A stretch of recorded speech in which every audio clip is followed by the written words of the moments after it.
exciting.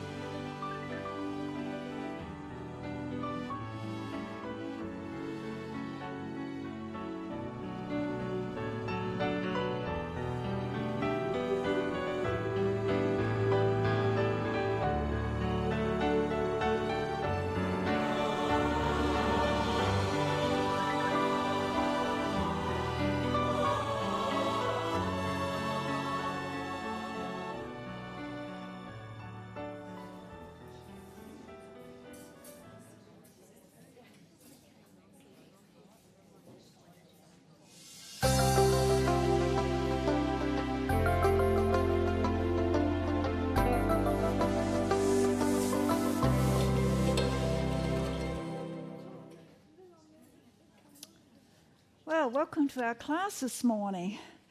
Just hand them out, please. Yeah. It's really great to see you all here. And we have a special treat this morning in as much that it's being filmed. Now, initially it wasn't going to be, but all of a sudden it sort of happened. And so a friend of mine, Ralph, he's had experience with television, so he's really coming here to film it. And I do have it live streamed at the moment, so that's it. But it's great to see you all, and it just proves how interested everyone is in doing gluten-free cooking.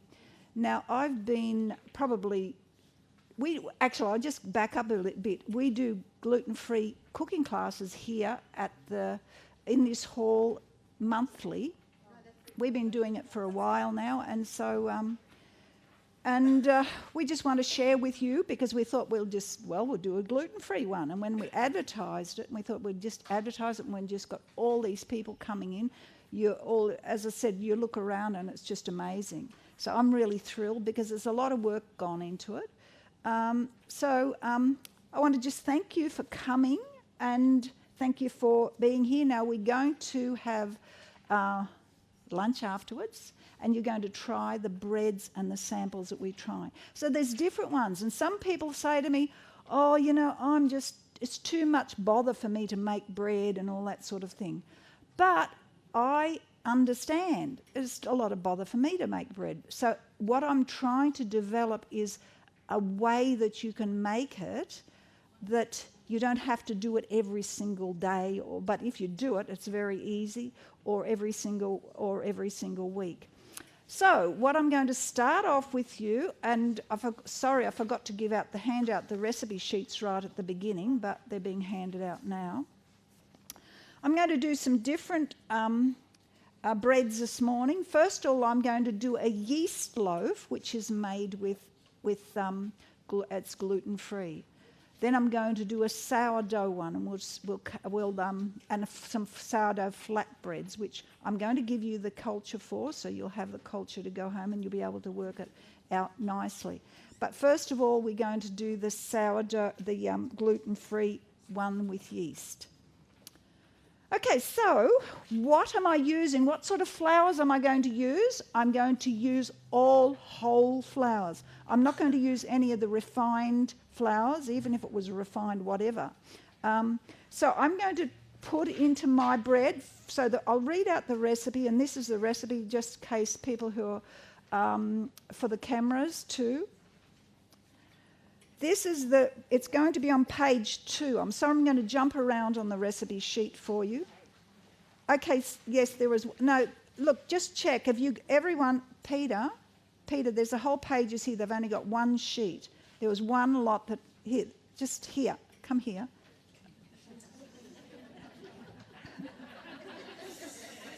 Do you know how, because he's my husband.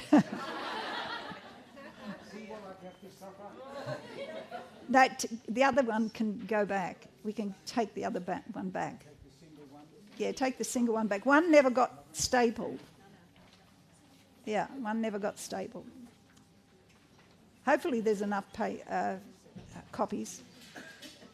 That single one was for the kitchen, Peter.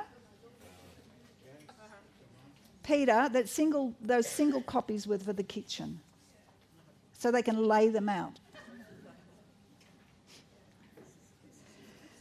Okay, page 2. Can you see gluten-free bread with yeast? Now I'm going to read out the ingredients first. A cup of millet flour, a cup of tapioca flour, a cup of rice flour, a cup of buckwheat flour, a cup of besan flour, a half a cup of psyllium husks, 2 slightly heaped ground tablespoons of ground linseeds measured after grinding, 2 teaspoons of dry yeast, 2 teaspoons of Celtic sea salt, a tablespoon of liquid sweetener. Now that could be honey or maple syrup or whatever you wanted there. 2 cups of boiled water, 2 cups of cold water, and extra flour if needed. Now, what I'm going to do is I'm first of all going to start this one off. I'm going to add all the flour ingredients into my bowl first. So I've got a nice bowl here. I don't know if you people can see there. Okay, so I've got a nice bowl here. I'm going to add them, and I thought I would have liked to have all my flour, my canisters and all that out, but it's just too much to bring it all down here. So I've already measured out. I have 1 cup of sorghum flour. Now, when I measured them out, I made them sort of reasonably. They weren't brimful, but they weren't scant. Okay, so they're reasonably full. Yes? This one, the first one I'm putting in is sorghum. It's a little bit reddish. Okay, it doesn't matter what it is. let's back up. Millet, tapioca, rice, buckwheat flour. Substitute what you want there. You go home and you haven't got besan flour. Well, put 2 cups of millet flour. You haven't got millet flour, put tapioca. Any gluten-free flour will work, even if you had 5 cups of millet flour, 5 cups of buckwheat flour, 5 cups of what? It's 5 cups of whatever flour you have. Got it? So I've got sorghum flour. I don't know if I had millet flour. I do have a grinder, so I grind up my own grains. So I have my flours fresh. And by the way, when you're buying your flour, the best place to keep them is in your freezer. Now, they do stay, like you still can get them out, and they don't freeze up into a block. You get them out, but they're frozen, and they will last much longer in your freezer. So I've got a spare freezer in my shed, and I know you not all will have that, but I do. And so I keep all my flours in the shed, in the freezer in the shed. So if I grind up some, I've got them there, but normally I actually grind up the grain and make my own flour. So first one is sorghum, 5 cups. Then I've got, this is tapioca.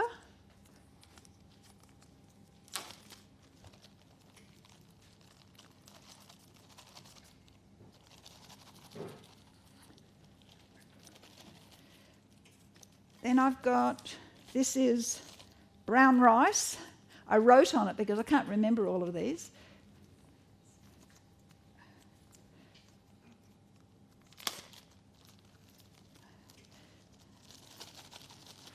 Oops. Now, I've also got a kettle here. I want to put that on the boil. Okay. And this is besan flour. I recently watched a YouTube clip of how you make besan flour. I was amazed. I didn't know that you soaked it first. They soak it and then they dehydrate it to activate it. Yeah. And this one is buckwheat. I use loads of buckwheat in my cooking. So that's your flours. So there's 5 cups of flours in here. Then I'm going to do a half a cup of psyllium in there, half a cup of psyllium, and 2 slightly teaspoons. Now this is a half a cup measure. Never forget one class I was doing. I measured and I've never seen a 3/4 cup measure, and I did the whole loaf of bread and someone else's measuring spoons. I was away from home, and I didn't realise it was a 3/4 cup measure, and I thought it was a cup, and the whole thing was just in front of everyone didn't turn out properly. Okay, so I don't pack it in. Look, it's pretty giving. You don't have to be, exact with it, like you have to measure it out to the exact gram or anything like that. Now, 2 tablespoons of linseed, slightly heated.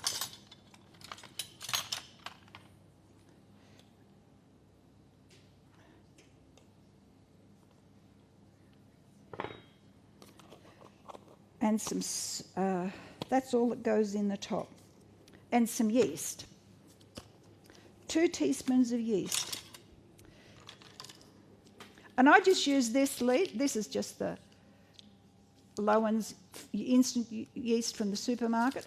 Now, when you get yeast like this, keep it in your freezer. It will stay viable much longer because it loses its rising potential and it goes flat. And if you don't know if your yeast is rising or not, just try it in a little cup of warm water, and just see if it's got any raising potential in that. Just make sure it rises. Because if it doesn't rise a tiny little bit in a cup, you don't want to put your yeast in there and realise that, oh, this yeast's flat.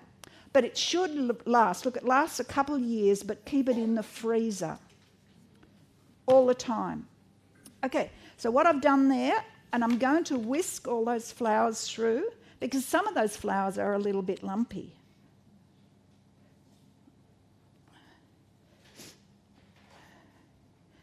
In the meantime, on my kettle, I have a jug.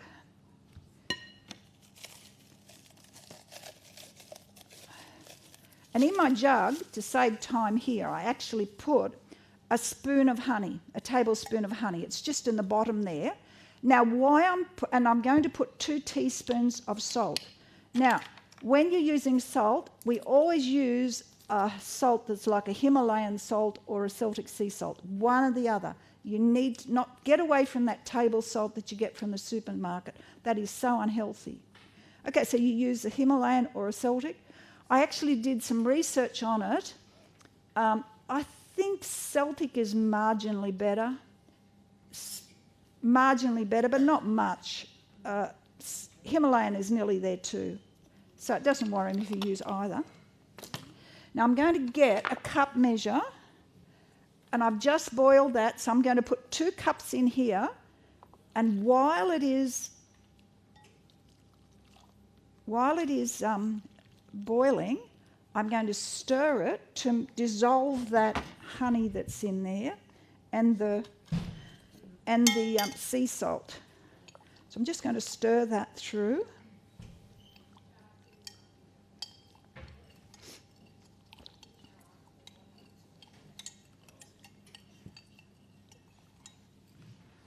And then I'm going to add 2 cups of cold water to that. And this is my purified water. I use it all the time. So, not that you have to use purified water, but I'm going to add the 2 cups in there. Do you? Mixed herbs in your... Yes, very nice. Okay, now I'm just going to dump the whole lot in there and stir.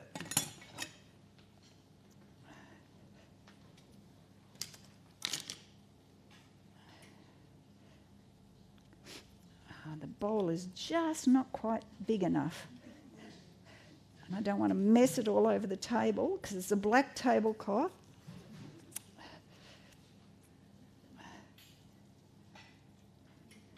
Remember one class, someone says, oh, that's never going to, with all the water in there, that's never going to work.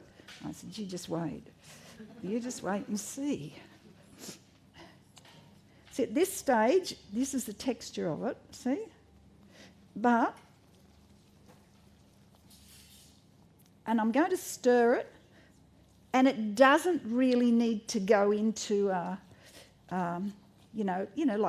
some of those. You can knead them with a stirring, or some of you might have a Thermomix and that. It does. Sometimes you could, but it doesn't make any difference if you don't. Yes, you could, but look, I wouldn't bother. It's just as easy to do it, and it's nice to get your hand in there.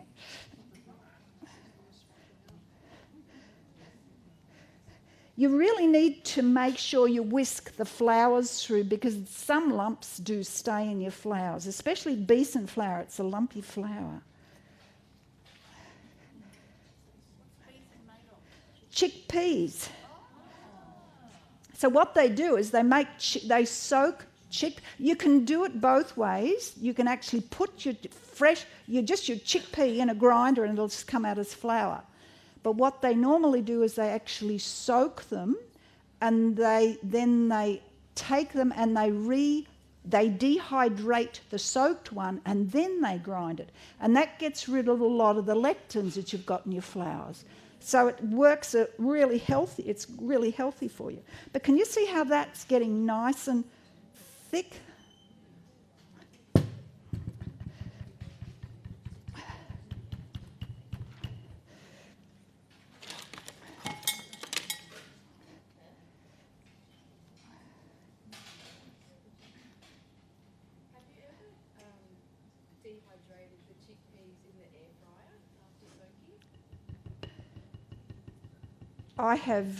I have after cooking. I've dehydrated them after cooking. If you cook them and you have them cooked and then you totally dry them and then you coat them, you can get a beautiful snack, but they need to be cooked first. And you could mostly cook mine, but sometimes I will have canned chickpeas or any of the beans or any of the canned peas. You can have them on hand and you can use them as, like as a snack. And what you do is you salt the snack, or, put some herbs on it.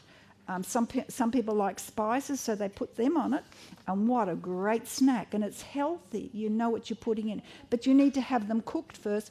But they must be totally dry before you coat them with oil. Yes, they have to be cooked. Now, when you're cooking a chickpeas probably take a good hour, sometimes even 2 hours to cook. And they need to be cooked in salted water. If you start trying to cook your chickpeas without salt, your whole family, nobody will taste them. They taste terrible. They need to have salt in them. So when you're cooking them, so after they're cooked, then you have... then you can use them. We use them in lots of recipes. Now, what I've got here, I've got my bread tin. So I've just got a bit of baking paper in there, and I just lay baking paper across like this. In there, I don't even do the ends, although you can put paper up the sides if you want to. And what I just do is I just do a little pastry brush with a bit of coconut oil, and I just put up the sides just to stop it from sticking, although I put a knife in there when I want to finish it and cut it out. Now, my gloves. Because this is a messy part. Are you? As long as you're not taking photos or something, although someone else is taking photos, aren't they? So what I'm going to do now is I'm going to put this into my... No, I'm not. Just as well, I'm not. I've got to let this rise for 20 minutes. So, so we'll just leave that to the side. And I forgot my timer. Can somebody keep an eye on the time for 20 minutes? I'll put that over here. 20 minutes. Okay, so we'll have to go. I'll have to go on to the next one in a minute. So that's got to come. That's got to raise. I just spilled a bit of water there. This has to rise for about, make it 15 minutes, 15 to 20 minutes.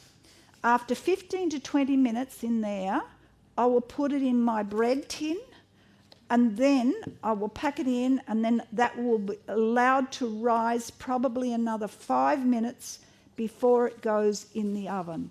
Maybe 10 minutes, 5 to 10 minutes before. It needs to have spring still in it. Okay, so we're going to talk, and I'll show you some of the bread that I've done here. This is a loaf that I did this morning. Now, sometimes what happens, it does, look, it comes out beautiful, and after a little while, it tends to have a little bit of a dip in there occasionally. But that's this morning's bread. And this is exactly the same recipe as I just showed you there. That's the bread. That's another bread that I did this morning. I did 2 of them. Now, this one here is the same recipe that I did on Friday, but it's a half mixture. I did exactly half of the amount of the recipe. So what I decided to do, I was going to actually show you and cut it and let you see. This lasts great. This bread, I will make, now in our home, all our kids have gone and we're just Peter and I at home. So I will make a loaf of bread like that, and it tends to, unless you're using it all, there's too much for you. So you need to, so sometimes I freeze it. It will last probably maybe 4 days outside the freezer, then I'll pop it in the freezer. Other than it gets, remember, we do not have any preservatives in it. So you're going to lose it if you just leave it out on your bench for a week, because it'll get mouldy after a while or whatever. So you need to be aware of that when you're dealing with these sort of, anything like these is because we don't have preservatives in them. So I will show you. This here, that is the texture of it. That is from Friday. Now that's 2 days old. Now I don't know if you know, I guess you would know, if you're buying gluten-free bread, after it's a day old, it tastes like cardboard. This one doesn't. This is really nice, and you can have it. It was not. It's not as soft as some of them, but it's still soft enough to enjoy. Now, what I often do personally, this is me, I often will pop mine in I've got a sandwich press which I use so constantly. And if I'm sometimes I'll have it like this, and I'll maybe have whatever spread I have. We have loads of spreads we use on our bread. We don't necessarily use no margarine or butter. Okay, that's out. And I'll talk to you about that later. But in my sandwich press, I would occasionally I'll coat it with a tiny bit of coconut oil, but sometimes I don't do that. I would just even wet it, just with my wet hand, and I would just go like that, and then I'll put it in the sandwich press, and then I'll take it out, and it'll be just so soft. Gets very soft after you have it in the sandwich press. So that's just you can see the consistency of that. It's on the camera there. Oh, it's not real. You can't see it as clear as you'd have to watch it on a more that screen is a little bit washed out. But it is nice to eat. Very nice to eat. Yes. That was was one of these. You can buy one of these, but they're a smaller size. It's not quite half, it's probably just a bit over half this same size. I never brought the tin in, obviously, it's that size, but it was risen in one of these thick bread tins. Yes? Do you use half the amount of yeast? Yes, I do. I used half the amount of everything. Half everything. I only put 1 teaspoon of yeast in this 1/2 a mixture. Now, I've recently got an air fryer, which I think is an advantage in some areas because, you don't have to light up your whole oven and use that. So I've been doing some of the things in the air fryer, and it definitely is quicker, but, everybody is... If you don't have an air fryer, you don't need to go out and buy one. This is all bread that you can make, and it's quite nicely that you can make it in the oven. So, any other questions in there? We're going to have, in a while I'm going to go through some other things with you. I'm going to do the sourdough bread mix. But before I do the gluten-free sourdough, I want to do a lentil bread, which I'm going to do. And this is something, I'm just waiting for that to rise. But I'll just talk to you about the lentil bread. This is the lentil loaf that I made. That is made out of no flour whatsoever. That has in it lentils. And it's got seeds in there.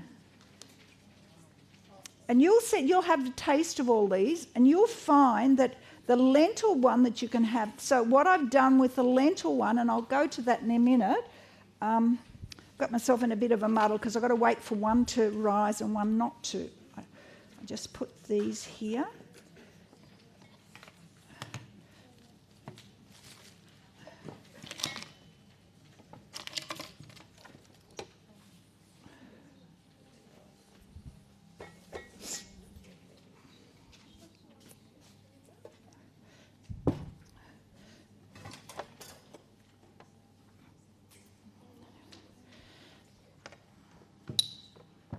And these are these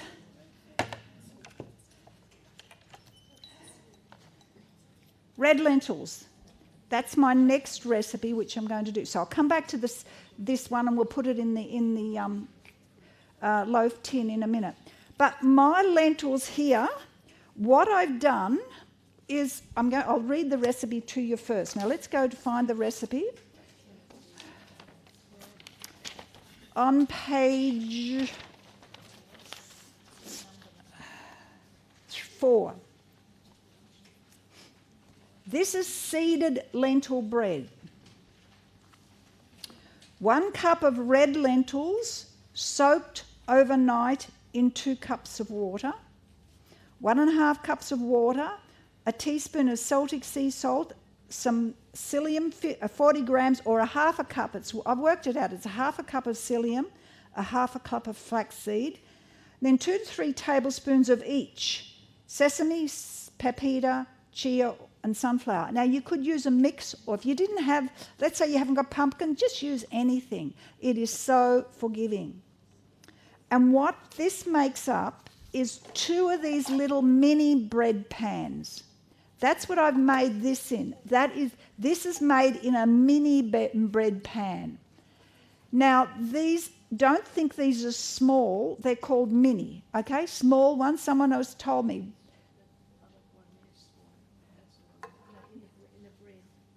Yeah, this one's small. No, there's another one there's different sizes, but these are called mini. Where did you get those? I think I got them from the Essential Ingredient. I went down there and I think I had to get them because I couldn't buy them in some places. Yeah, so I didn't get it. Okay.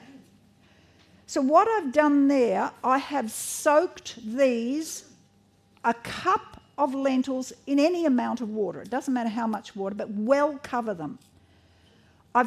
You can either soak them overnight, or if you forget, you need to soak them. I haven't switched the power on, that's why. Okay, thank you, Ralph.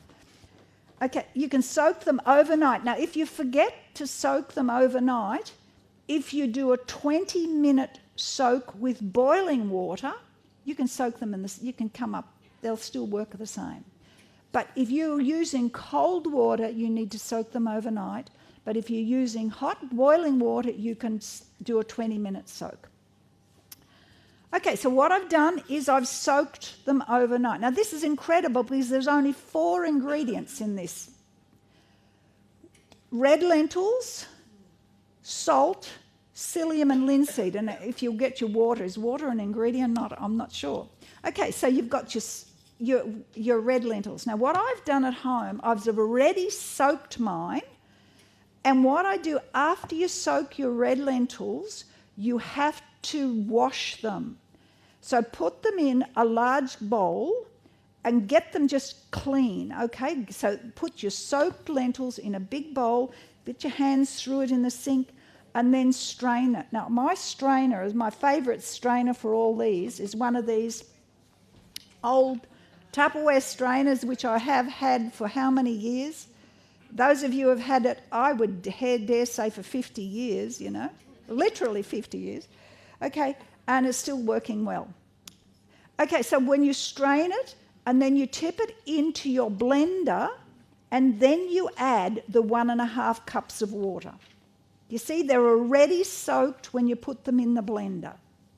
So you know that you don't need extra water. It's 1.5 cups of water, a teaspoon of salt, and then I blend that. Now that is what this mixture is. That is just blended, soaked red lentils and salt and water. That's all it is. Okay, I'm not going to make that up until what time have we got? Another, yes, it's coming up. Another 5 minutes. We'll just wait for it and then I'll pop it in and get it out of the way. I don't want to get myself too tangled up here. I've got that many things going. I was making some of the things this morning. I was up at 5 o'clock and I was making those 2 loaves of bread and all those many lentil loaves. And I was getting myself in a tiz because you know what it's like when you've got to put salt in this and a salt in this. Did I put it in there or not, you know? I forgot to put it in this. No, but I was concentrating and I really thought to myself, I've got to concentrate. And I said to myself, now I've put salt in this. I had to tell myself, or I haven't done this. I had to. And then if you get sidetracked, and it's very, very distracting. Okay, so what I'm going to do in a minute is I'll put that in a bowl. I will just mix in my seeds, my mixture of seeds. And here they are in there. I've just got a mixture of seeds. And that will be my mix. And I need in there, I will need some psyllium and some chia and psyllium. That's all that goes in the loaf. Now, it's amazing. We use loads and loads of psyllium in this because we need to get it to bind. You know what it's like trying to make bread out of when you don't have proper wheat. Very difficult to get that elasticity so it sticks together. But this is great. This will do it. So we're going to do that. We're going to add that all together. I'll just get my other bowl. Here it is. And we'll mix them all up in a minute.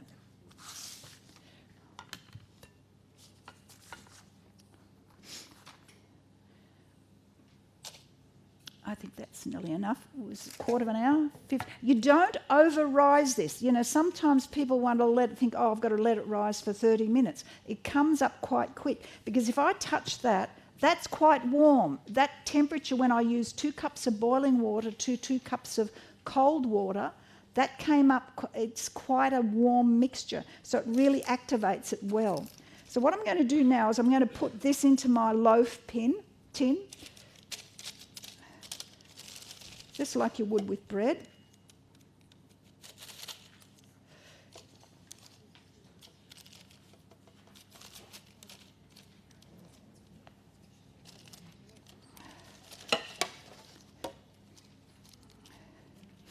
And then you let it rise probably about at least another 5-10 minutes.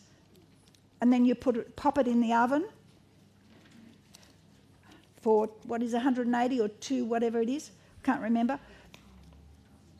Doesn't matter. 180, 190 for an hour.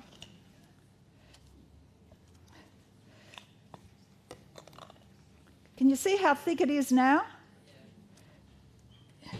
When you first start off, you think, oh, this is never going to thicken up, but it thickens up very quickly. All that psyllium and linseed just really add that binding power.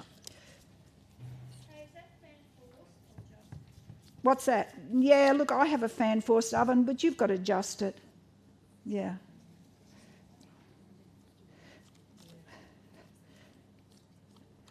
Now, what I do here, this is where I put the gloves on. What I do next is press it in. I've got some water here press it with my hand, like with a wet glove or a wet hand, and I press it down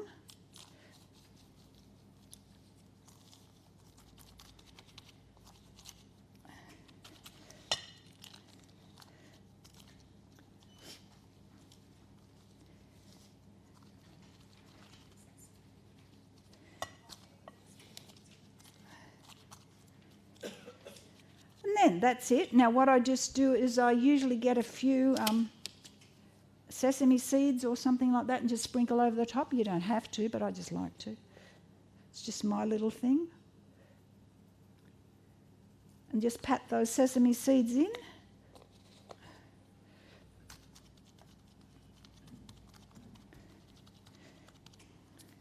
Okay, and that's it. I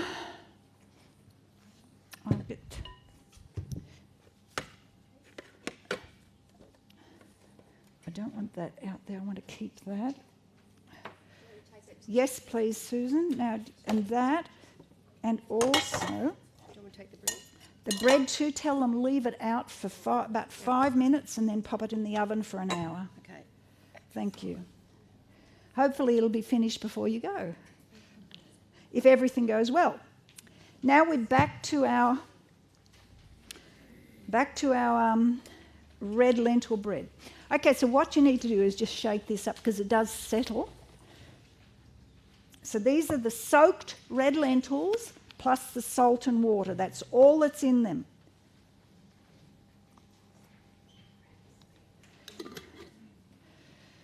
Then I'm going to add in there. Now this is where you don't know how often I forget. How many? Half a cup of each.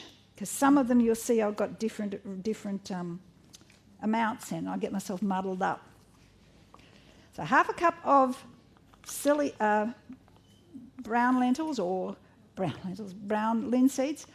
Now I bought these as golden linseeds and half of them were brown. Doesn't worry me. I don't think there's any difference nutritionally between the linseeds if they're golden or they're brown. I think they're exactly the same. It's just that sometimes it's nice to have golden seeds and sometimes it's nice to have brown. Okay, and the psyllium.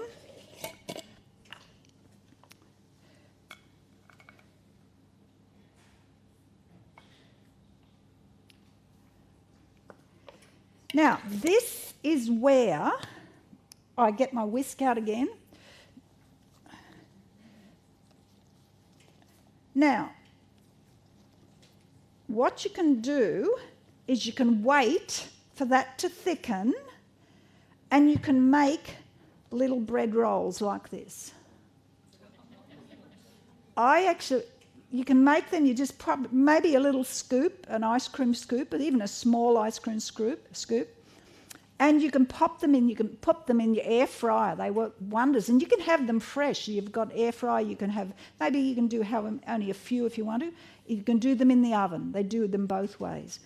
But you need to let them they get quite stiff. That'll get stiff as it goes. So this is where you do your lentil rolls if you want them without seeds. If you want them with seeds, you put your seeds in now. And you just turn that, you stir that all around.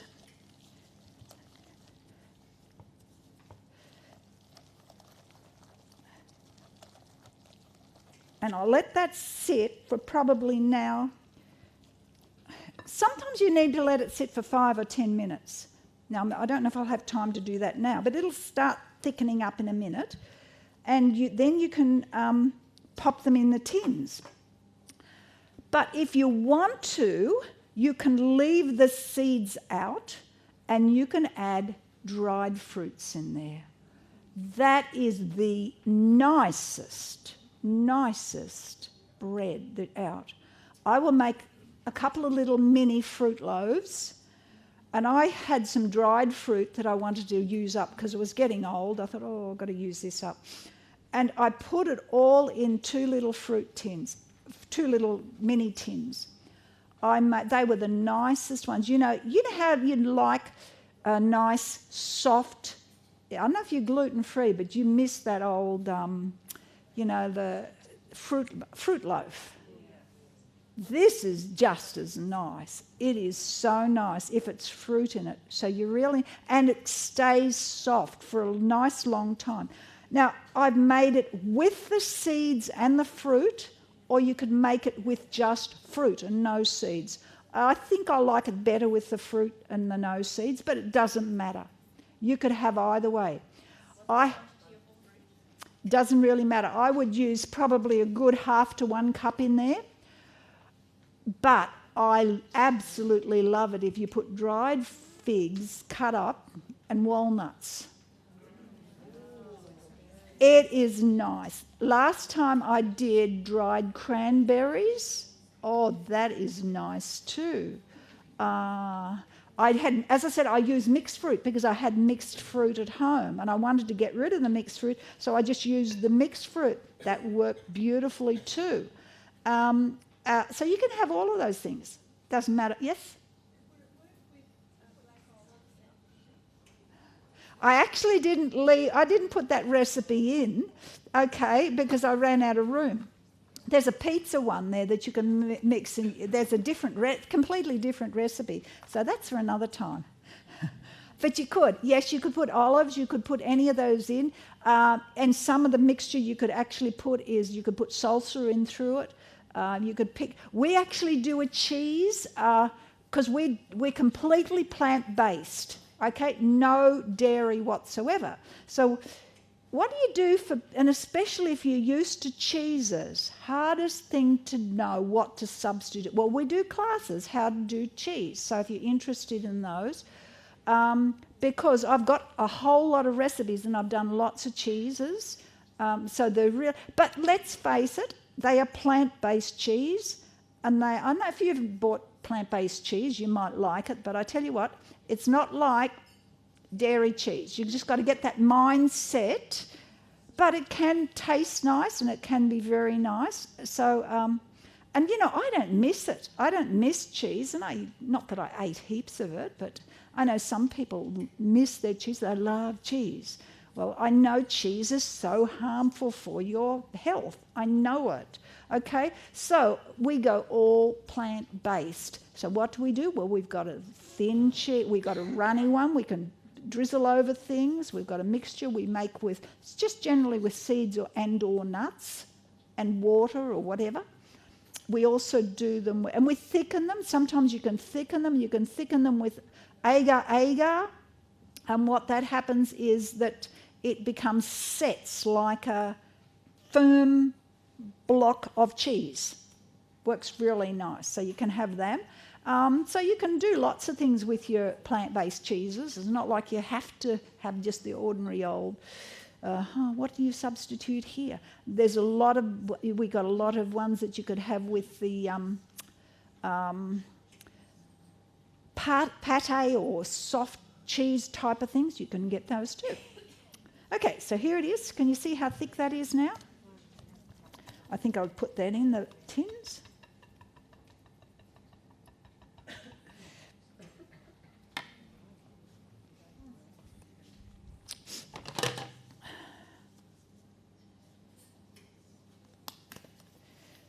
So much easier to pack them in with the gloves on. So I'm going to just put them straight into the little tins.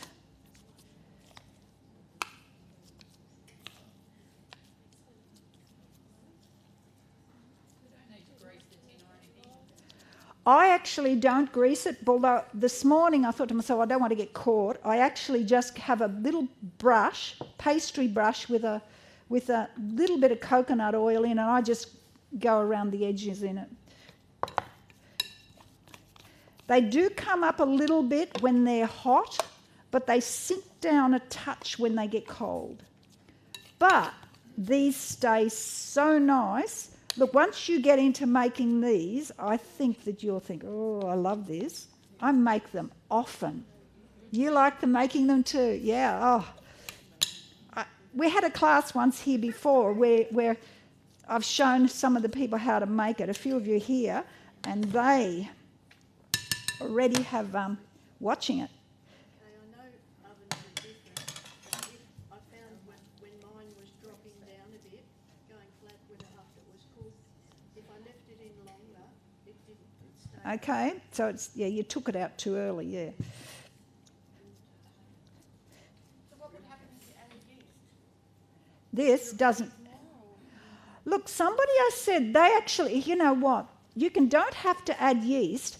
I've got a sourdough culture that will rise, but you also could add kefir to it. I've heard you could put yeast into it. I haven't done that, but I think you could experiment. See, the problem is when you try all these things, there's only so much you can eat yourself. If you have a huge family, you can get rid of a lot of the things there, but there's only Peter and I. Get rid of it. Yeah, how do I get rid of it? Okay, so that's how see, there you are. I've just got that little... And I'm going to just put I'd either put poppy seeds or some sesame seeds on there, just to... I actually poking out sunflower seed. There's pepitas. I always get my pepitas from the Just Foods or wherever. I buy mine straight from Ovens. You know, the pepita place at Ovens. It's worthwhile getting there because it's the only organic place in Australia that sell pepitas. Yeah, Border Just Foods sell it, don't they? Yeah, from the Peppo's Farms, I think his name is, isn't it? Yeah. And they are so good for you. Do you know what? Every single one of you needs to get your men on pumpkin seeds. Men need more zinc than women. And get your men on pumpkin seeds and they won't have prostate problems when they're older. If they have prostate problems, they still need pumpkin seeds. That's the reason. Okay, lack of zinc. Yes, there's a lot. A Zesty health food shop, plus I think Alma Organics, there's a lot of places. Get them anywhere. I mean, as I said, I get mine straight from the because we often go out there driving past there. Okay, so what I'm going to do now is I'm going to put these in my air fryer here, and I'm going to put it on a 160 for 20 minutes. Then when I take it, then I'm going to stop it, and then I'm going to take them out of the tins and add an extra 10 minutes. So it's 160, so it's not very hot, for 20 minutes. Okay. And they come out beautifully. You don't have to think, and you don't have to try to, I've forgotten it. Okay, so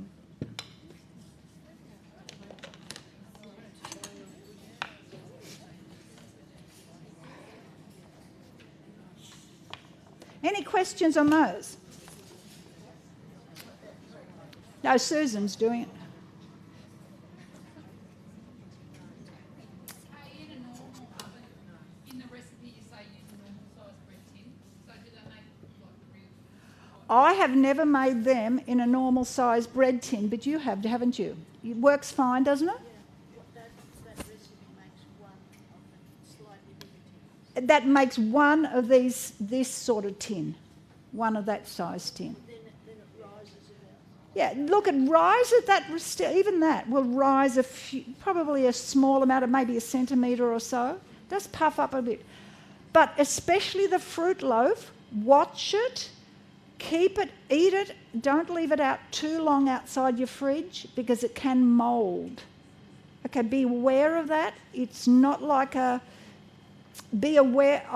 One day I had mine out for a little bit long, and I thought, oh no, they've gone mouldy. Especially your bread rolls. Be careful of that. I've kept them in the fridge, and they've kept a little bit longer. But it's probably better to make smaller quantities, and so that you make them fresher. It freezes too. All of this freezes. This loaf here especially will freeze beautifully. I cut it up first and then I freeze it. But this freezes beautifully too. And so I cut it all up, nice, slice it up, and I've got a little container I can put it in the fridge so it's not, so it was working together. Okay.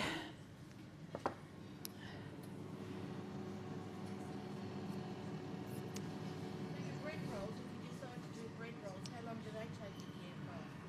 bread rolls in the air fryer probably were 20 minutes. I wouldn't do a second time, yeah. Oh, you did this twice? I do mine 20 minutes and then I take them out of the tin and add an extra 10 minutes to it. Okay, that's in the instructions. This is the seeded lentil breads. Okay, you bake them for 100. This is in the air fryer. You bake them for 100. It's the third last line or something. Fourth last line. Bake in your air fryer for 160 for 20 minutes. Then remove your bread from tins. Place back in the air fryer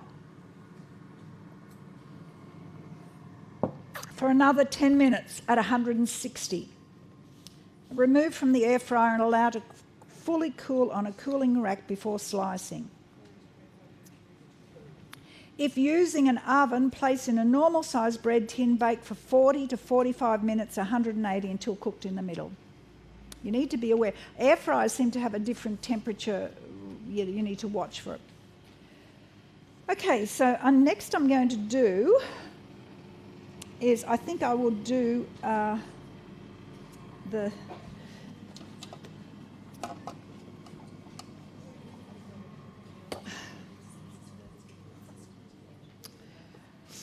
I'm going to do some, this is the culture. This is a sourdough cultured bread. So what I'm going to do, now when you go, before you go today, this is on the front page. We're going to go to this one. It says sourdough gluten-free bread mix. Establishing or building up your starter culture. Now that's what you have to do first. When you go home today, I've got bags of these for everyone. What you have to do is, don't leave this in your fridge lying there for 3 weeks, 4 weeks, right? You need to feed it, right? It's a living organism. It needs feeding. What you need to do, look, it'll last a few days in the fridge, a week or so in the fridge.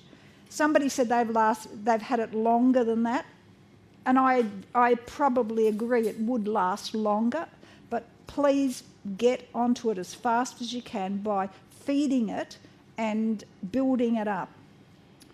You can use to build it up remember it's gluten-free. This actual culture was raised on a gluten-free culture. It's got no yeast in it whatsoever, no wheat in it whatsoever. So this is raised, and its favourite food is buckwheat flour or brown rice flour. Now mine that you're getting has been fed buckwheat flour ever since I've had it. I use buckwheat flour all the time in my. So you're going to get this. You have to build this up. You have to empty this in, and it says there how to do it. Empty this into a container. And I mean, if you want to get a bit of water in there, but you have to wash it. You have to add about. It needs to build up. You need to get it into an amount that is. What did I do with it? Here it is. This is my starter culture that I'm going to get, that amount. So it's probably a good 2 cups. So you're not going to get. You have to build this up a little bit slowly. So first of all, when you get home, add this. With this, add about half a cup of water and a half a cup of buckwheat flour. And I've written there, you could use brown rice flour. And a half a teaspoon of organic raw sugar. The raw sugar is what it feeds on. It needs the sugar. It has to have it. So I use organic brown sugar. You could use molasses or something like that if you wanted to, but look, I've used organic brown sugar. Now, let that sit on your bench for probably a good 4 to 5 hours. Add an extra half a cup of water and a buckwheat flour on that, or a cup of water and a cup of water and a cup of buckwheat flour on that. Add that. Build it up with your teaspoon of raw sugar. Okay? So first you do half water, half buckwheat flour, half a teaspoon. In the same bowl, don't tip any out. Add next, after 4 to 5 hours, add or if you don't want to do it all one day, you can put it in the fridge overnight and bring it out and do it next day. That next day you will bring it out, or you'll do it afterwards, and you will add 1 cup of water, 1 cup of buckwheat flour, and 1 teaspoon of raw sugar. You whisk it well, and what happens is you get this. This is what you will get. That is then you let that sit out on your bench for 4 to 5 hours. That becomes it actually will rise. Now this has risen and it flattens down again, but that's fine, it's done, it's rising. This becomes my starter culture. Now this is what I'm going to use. Once you've got this, you will always have a starter culture to do your bread with, right? You must retain half of that. And really, I'm not going to spend all the time reading that whole list out here. If anybody who's watching this online and they think, oh, I need all the instructions, well, look, I'll email them to you, right? But the first thing to build up under number 1, it says gluten-free starter culture or bread leaven. Okay, so what I'm going to do, I'll do this. I'll do this again. My spoon here. This is what I've already built up. Now I'm going to make some flat bread out of this, but I need to keep half of it. So I'm going to just stir it because it separates, and especially if you use brown rice flour, it'll separate a lot. Doesn't always separate, but sometimes it does. Doesn't matter if it does. Now I'm going to tip about half of it in a bowl. The other half I'm going to keep and retain and use as my starter culture. Now I'm going to fix that up first. In there I'm going to put a teaspoon of organic sugar. I've got it here. Oh, here it is. This is my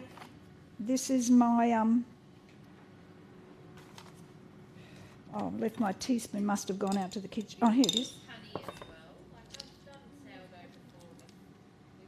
You probably could, but I always use this. I don't know 100% sure. I just use sugar, okay? Maybe not quite as teaspoon like that, yeah. Okay? And a cup of water. You probably could.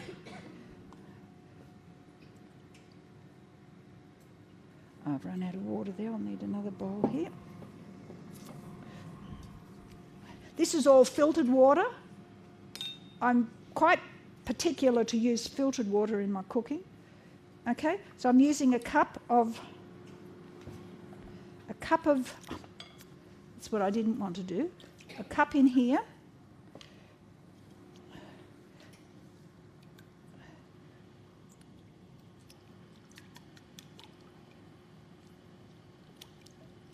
And a cup of buckwheat flour.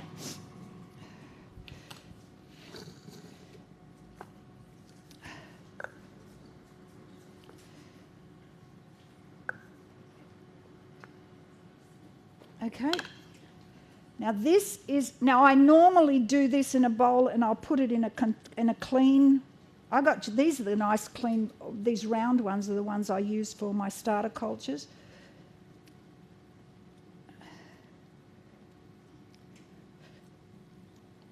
And I just whisk it well. I'll leave that. As I said, my bowl is a bit messy because I've dribbled it a bit here. That's why I use a clean bowl at home. But here I just haven't got the spare bowl. So that is my starter culture. And if you see it now, you will see there's even there's little bubbles in it. You can see where it's very active. And so that's going to rise. You'll allow it to rise about that much higher in that bowl there. You needed to leave it on your bench for probably about 4 to 5 hours, 4 hours. Then you keep it in the fridge. The fridge halts your rising of your culture. So pop that in the fridge after it's risen. And it rises slower in the cold weather.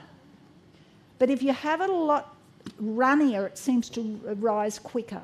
If it's now, I put the lid on, but this is not an airtight lid. This lid, if I put water in there and tipped it out, it would run out everywhere. But it's great. It's exactly what I need, because while it's not airtight, it actually just keeps everything in nice, okay? So that's fine. That will breathe. It needs to breathe a little bit. So that's what I keep in the fridge. That is always there. Okay, so that's the one. Now this is the one that I want to use and make some flatbread with. So this, and I've done this so often, I don't even measure it out. Most of the time I just dump. Okay, but what I'm doing, I've got 2.5 cups of flour here. And this is the same mix in the blend that I did on that first one. I just got the same thing, 1/2 of each one of those 5 flours. So in there's just 2.5 cups. You can use this batter, which I'm going to make flatbreads out, can be thicker or thinner. It doesn't really matter. I'm going to put in there some psyllium, and I just got to make sure, because I get muddled up going from one recipe to the other, to make sure I've got the right amount of psyllium. 2 slightly heaped tablespoons of psyllium husks, 2 slightly heaped tablespoons of ground linseeds, a teaspoon of sea salt, and some olive oil optional. So I'm going to put that in there. So in there, 2 slightly heaped tablespoons of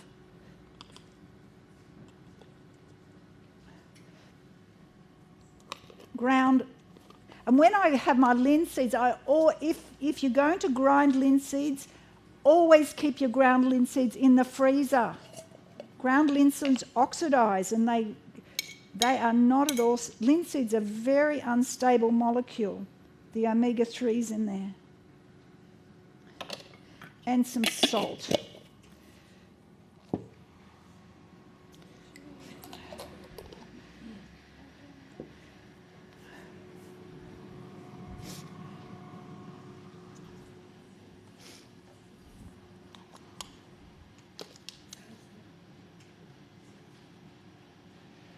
Okay, I'm just going to mix that together. And I need my water in there. I haven't put that in yet, have I?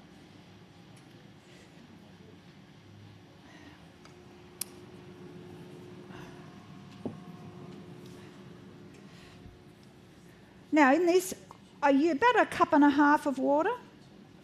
What flour did you use, sorry? Buckwheat, brown rice, the same as I did in the earlier one. Buckwheat, brown rice, sorghum, whatever. I've made this many a times with just plain buckwheat, because that's my go-to flour often at home. But I make that with all of those.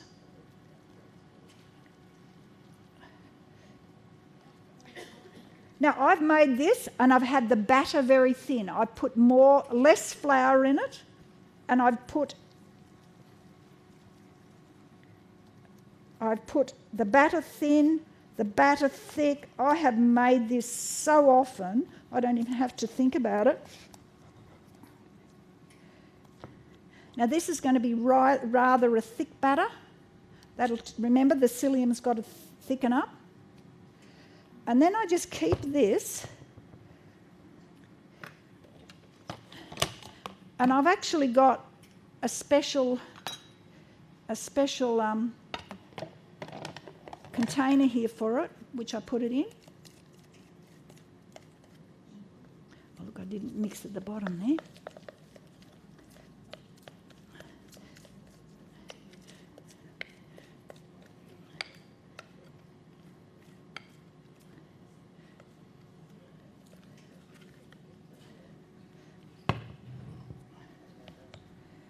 Now, before you use it, that has to rise for 4 to 5 hours. Okay. I'll just put that here. This here. I'll put that here. So it has to rise. But this one, I've already risen. I want to show you how it's done. Okay. I'll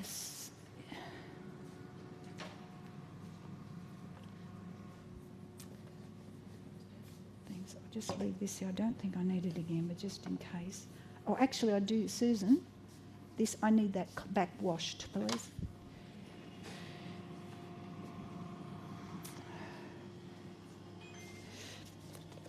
Okay, I've got a sandwich press here.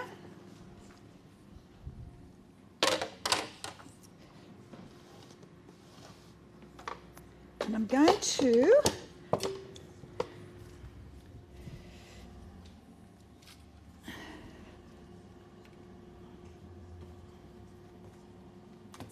sorry, I've got to put this on.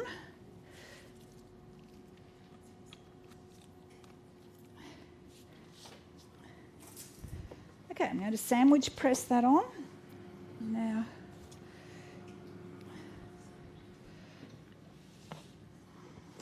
I'll just let that warm up. Okay, so everybody got the idea. First of all, you've got to get the culture, and you can do them at the same time, but you have to have 2 bowls all the time. This is my mixture that I'm going to make into flat breads. The other mixture, the round one, is my normal culture that I'm going to use all the time, that I'm going to reuse next time to another and make another loaf of bread. That's my continual one. I'm going to always have that one on hand. Never run out of that one.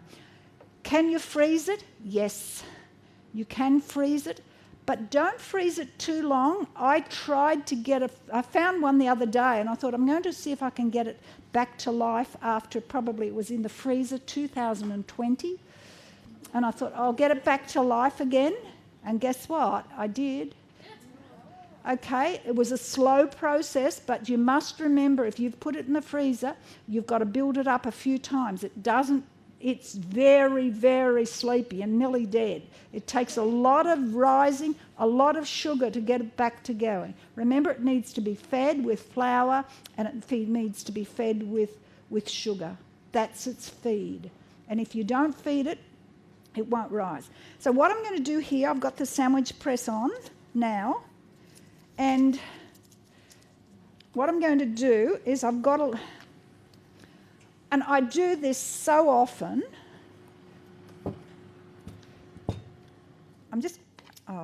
Just before I start, I'll just get this out. They say a woman is good, multitasking, isn't it? Okay, so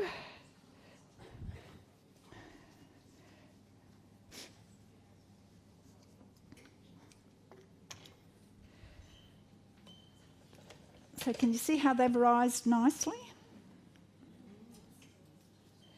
I just run a knife around the edge.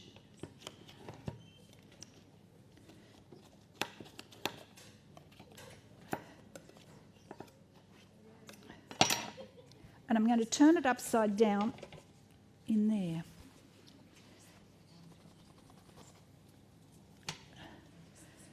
Oh, and it did stick a bit. I've never had one stick ever before. Just because everyone's watching, I think.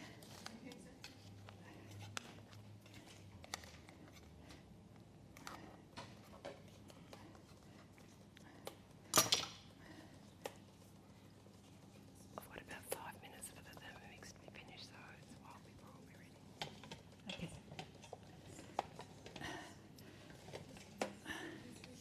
Trying to get it out. There it is. And that one's stuck too. But it still will taste. Now I'm going to do 160 for 10 minutes now. And then it'll be finished.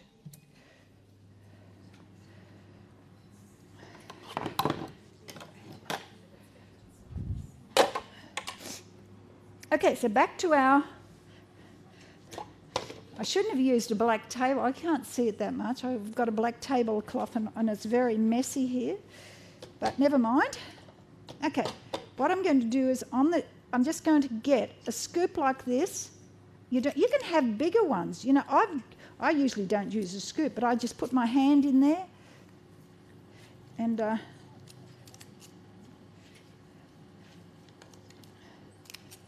you can make large ones, you can make small, large ones, like, you know, and you can roll them up. You can make small ones. You can make anything. You can make flat ones. You can make thin ones. If they're a bit, what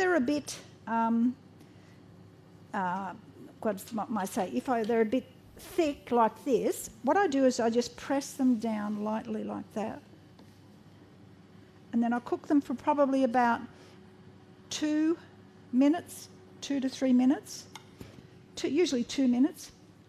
Then when I get them out, I will lay them on a cloth, a tea towel, and allow them dry. Because if you put them together and you stack them together, they will sweat and they will stick together. So you allow them to, you know, like if you made roti bread, you've got to allow it to cool down. So this is how we're going to do it.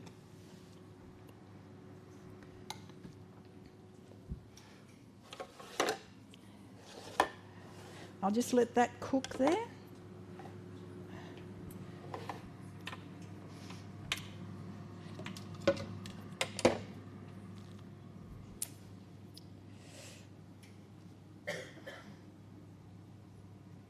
Susan, we could take this out too, thanks. If you can manage it. Thanks.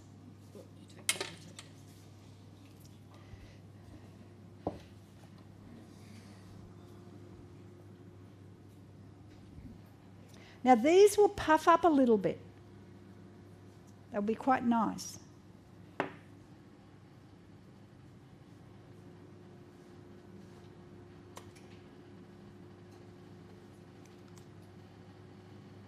I don't want to open them too early. You know how tempted you are.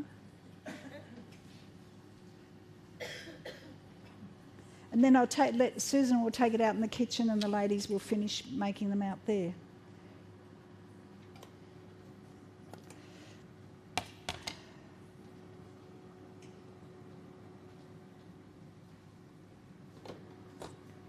Not quite done. A little bit more.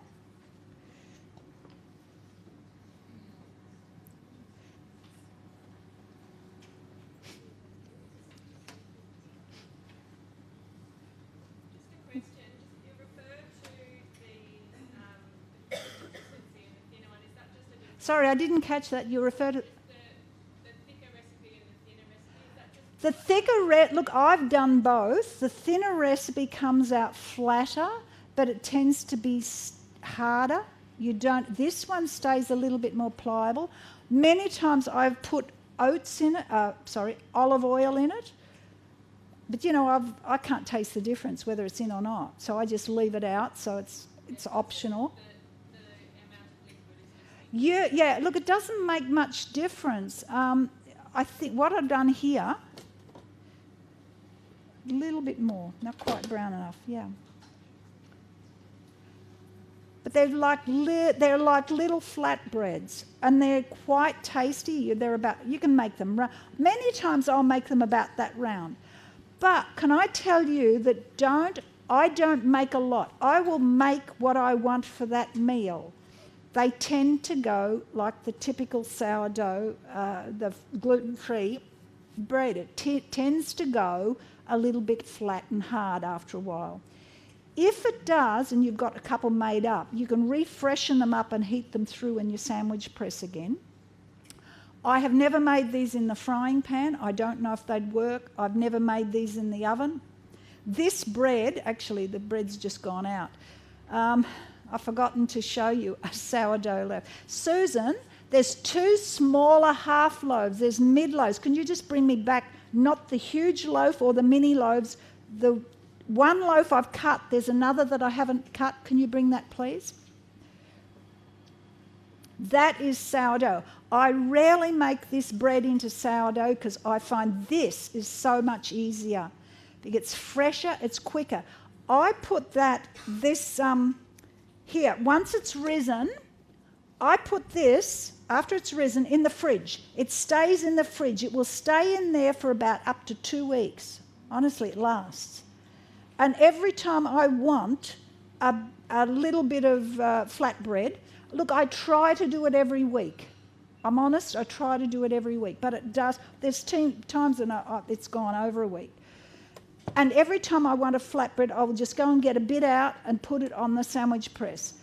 That's done, it's rising. So when thanks, yeah, that's it. Now that's a sourdough loaf. That's one. I'll cut that for you in a minute. But I'll just talk to you about this first. So every time you want a bit of bread, have it fresh. So here it is now. Can you see it's not flat? It's got a little bit, look, it's maybe not, it's not dead flat. That's it. It's got a little bit of leaven in it. I sometimes, and I don't know what I've done with them, but I sometimes have some old sticks that I use. It was the wooden part to a spatula that I just cut in half, and I use them. So when I come in the sandwich press, I press down, and I know exactly how hard to press it. Because sometimes when you come in and you press down on your sandwich press like that, you flatten it out too much. So I just have those sticks there. Okay, so that is ready to go out in a minute, Susan. Those can go out first, but they can go out first. You can come back for the toaster, thank you. This can stay here, it doesn't have to go out there. I'll slice through this here. See? That's the sourdough. Now, I see it's really hard to get that sourdough rise, and it's not really good in winter. Plus, I find I don't often get this to rise as well as I should, and I was in a hurry. It was Friday afternoon. I was in a hurry. It was nearly night time, and I thought, I've got to get it in the oven in the afternoon before it, and it was so slow rising because of the winter weather. You'll find it just rises beautifully in the summer. It's so quick. But in the winter, it can just be, like I say 4 to 5 hours. I actually rose some of those other things, and it was over 5 hours, and it still wasn't risen enough. It's very difficult. You've got to just watch it and play. That's why I use this one so often. It's my go-to. This one is my go-to. My second go-to are those lentil breads. Then comes that large loaf. This is something I would rarely bother doing with making a loaf of bread because there's a lot of rigmarole in it, but if you wanted to do it, you can. Now, I saw someone, they made it. I think, Dawn, you made a cob loaf, didn't you? Another friend of mine, they made cob loaves. It was only small, wouldn't it be? Yeah. Okay. Excuse me, which recipe is that? This one is the same. This is the recipe in your sheets. There you are. Just watch it. It could be hot. It might be just as well. Oh, okay. Just watch it. It's hot. Yes, that's the recipe in your sheets. Where's my paper? Over the page, sourdough left on the top of page 2. 1 cup of tapioca flour, half a cup of brown rice flour, half a cup of sorghum flour. It just says half brown rice. It should have flour there. I've missed the word flour. Okay, got it. Half a cup of sorghum flour, 2 teaspoons of sea salt, half a cup of psyllium husks, 20 grams of maple syrup, 300 filtered warm water, half to 3/4 of sourdough culture. I've let that rise. This is the mixture here. Sorry, and the quantity, that's in a smaller tin, isn't it? It Yep. just says little red tin here, so that Yep. recipe would make that size. No, that recipe would make that size, yes. That's that size tin, which is the half size tin. Okay, here is our...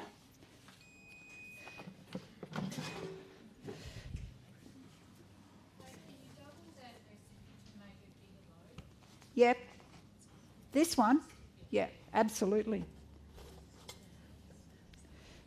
There, those are the little mini ones.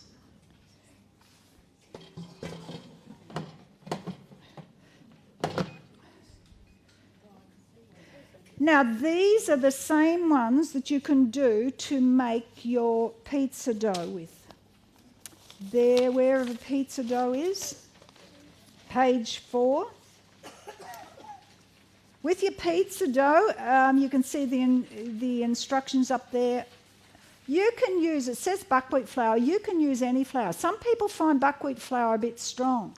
I don't, okay? And I think to myself, oh, you know, I use it all the time, and it's just something but you've got to know, and you've got to go with it, you know, whatever people like. So you've got a gluten-free pizza, and the girls out there are working on a gluten-free pizza out there. And so that's a base that you can have. But you don't have to have that. I have used that same flat bread that out here that I made. That's my pizza dough pizza. And sometimes I add a little bit more flour to it. If I need to, I put more flour in it. I don't always have exactly the right consistency for rolling it out. You'd get to know how thick to make it, how thin. You might want thick pizza base or a thin pizza base. You choose whatever you want to.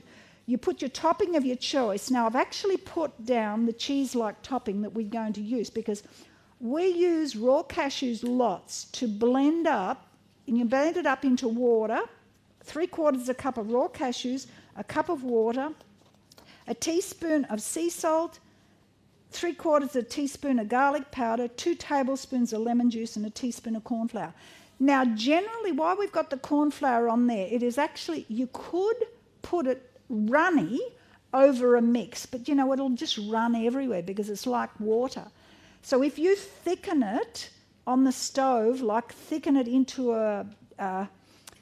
it's just like a sauce, and then you can drizzle that over your pizza where you want it, and it just won't run everywhere. Otherwise, it'll just run everywhere, and it'll run down the cracks, and it'll run everything. A lot of it will run off the pizza into the side. That top one, though, that can be without baking, it could go over the top of a lasagna or something like that. So you've got that. So that's there. Instead of corn flour, would you use tapioca? Yeah, you could. I use gluten-free corn flour. All my corn flour is gluten-free. I buy it, so I make sure that it's just fine. Okay, so, Susan, can you tell Bernice baby 5 minutes? Okay, the next one I'm going to do for you is I'm going to make you something that I came across. It's just well worth you knowing. You might want to do, and that's the lentil wraps on page 5. All is in this recipe.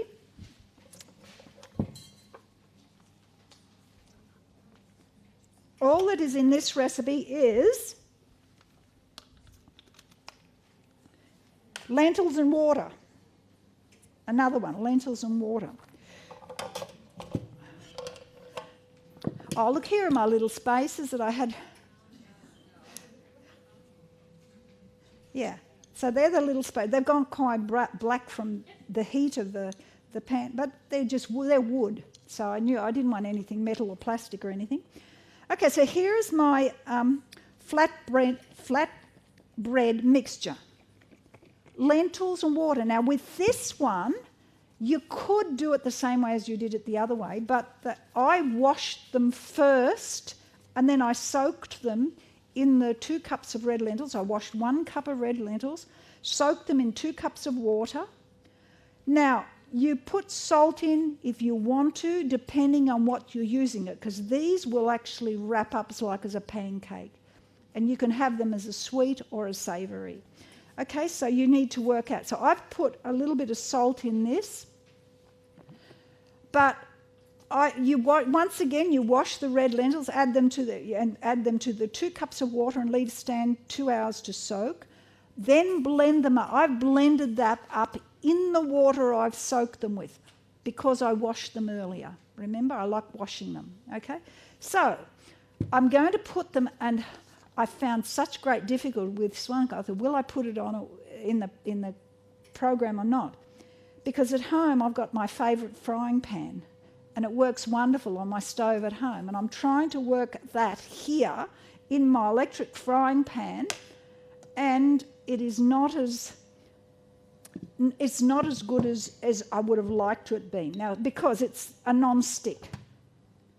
I generally don't use non-stick. I generally don't use any Teflon pans, but I've got one Teflon pan that I use for these.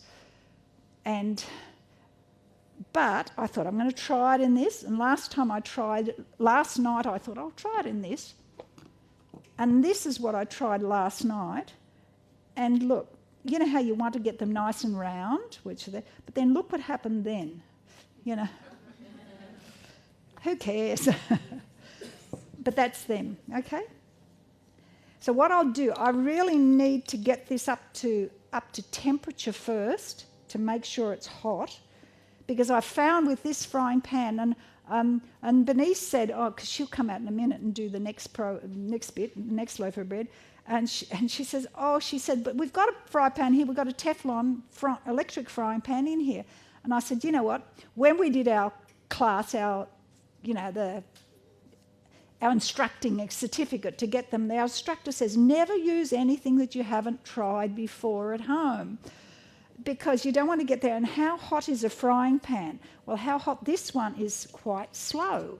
And it took me so long. I burnt everything when I first got it until I know when I cook it, I only cook it on number 3. And I thought, no, will I do it for this? No. But I just want to coat it with a little bit of oil here, because it definitely will stick. Oh. Okay, so what I do, and you need to shake it. I'm not going to do all of them, but you need to shake it and then just put a little...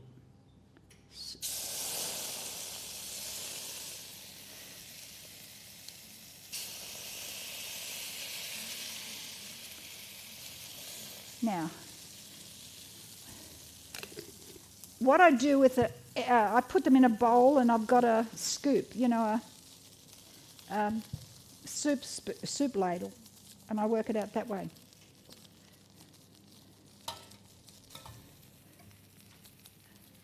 Oh, that's bumped up.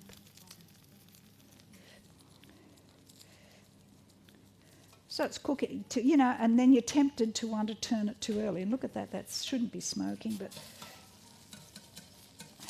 this is worthwhile. When I found these recipes, I thought, oh, this is great, because I wouldn't make all that up, the quantity for myself at home. I just make up a little bit and just have it in the fridge, have it ready to go. Oh, I feel like a lentil wrap today.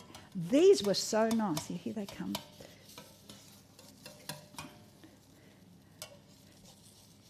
But as I said, they go so nicely in my frying pan at home. Yeah, that frying pan's a bit hot. Now it's all right.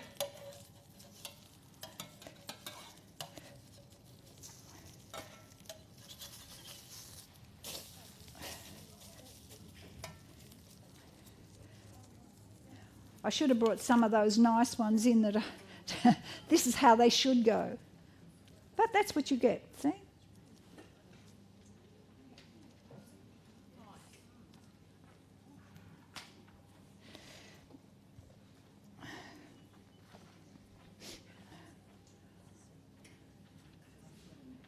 Okay. So it doesn't take long to cook. And you can sort of roll your frying pan out at home and make them a bit thinner. They are probably a little bit thicker than I would have used, because I was using this frying pan, not my favourite one. And I've used this just so easy, and it just goes in and over, and they work out so nicely. So there they are. But they stick a bit in this because it's non-stick. Now that's nylon, or whatever it is. See?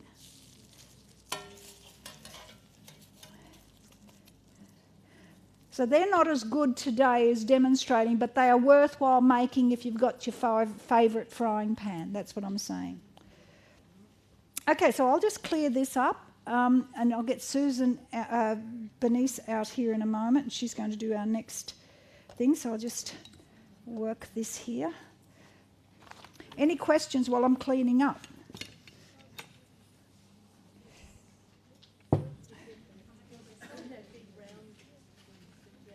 Sorry, speak louder. Where did you get that round thing that This, came from what? Kmart or supermarket or somewhere like that. I can't tell you. It's not like a special, but it's very handy for turning flat things like this. You just get in there and just do once and you get it. Yes? Yes? Do you ever use hemp flour? I haven't, but you could use that anywhere in here. Yes. Pizza bases with hemp flour. It's beautiful. Is it?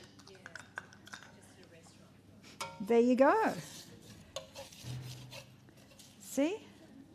See, that's so pliable. And I'll let them sit in there because I'm not going to take them out at the moment. That's right. Lentils bind very well, don't they? Oh, beautiful. They're beautiful. I didn't realise how great they were to cook with. I've used lentils as a savoury in our meals, but not as for our food, like what we're doing now, as a substitute for grain. I'm amazed how well it comes up. I wonder whether you could use the brown lentils as well to do the same.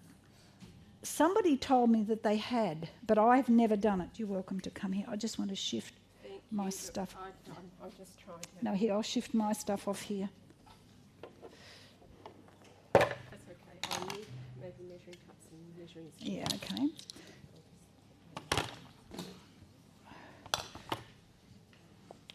You're organised, Kay. That's good. Oh, where's my friend Ralph? I need to turn this speaker on. No, he will. He will.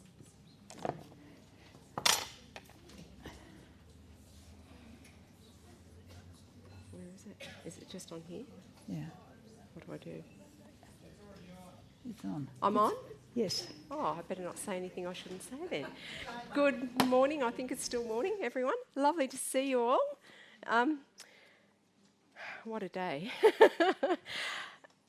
I've got my staff out in the kitchen busily trying to get lunch ready, and we're working with recipes we're not 100% familiar with and wasn't sure if it was going to work and that. So I'm sort of in a bit of a frenzy, so I just need to breathe and relax and that. So today, like Kay has asked me to make the life-changing bread recipe. And have we got an extension there, Kay? And I'm going to make it in my Thermomix. Now, I realise not everyone has got Thermomixes, but you can do it in a blender rather than a processor, isn't it? You can't really do this in a processor, it's a blender. Any of? Yeah. Any food processor, you don't have to put it in a... Okay. Yeah, Thermomix is a bit... Now, you can't see anything there. I'll put that there. Maybe that'll allow you to see in. Turn that on. Now, Nola, I saw Nola here. There.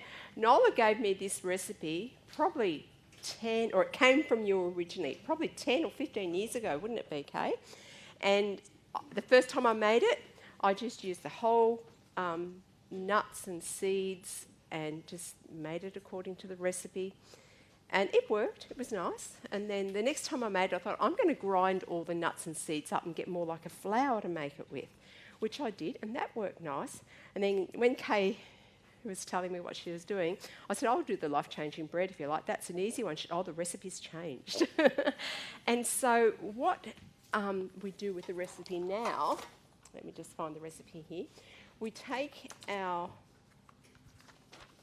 I need to read this. In a glass bowl, place your sunflower seeds, flax seeds, pepitas, which are pumpkin seeds, and almonds or hazelnuts, it says on the recipe here. And you cover them with pure water and you soak overnight. Well, I covered these with water yesterday morning before I left home, and they soaked all day. I rinsed them off last night, and I soaked them again last night, and I rinsed them off this morning. So that's my soaked grains. Now, why do you think we soak the grains? Does anyone understand? Activate them. People know about it, so I don't have to be an authority on it. I've got a little note here that I made for myself. So what does it mean to activate nuts and seeds? Activated nuts and seeds are those that have been soaked in water for a while, usually between 6 and 12 hours, and then dehydrated at a low temperature. Well, I haven't dehydrated these. This produces This process mimics the natural germination process that occurs in nature, triggering enzymes and breaking down compounds like phytates and enzyme inhibitors. The result? The nuts and seeds are easier to digest, they're packed with nutrients, and have a delicious, crispy texture. I guess that's when you've dehydrated them.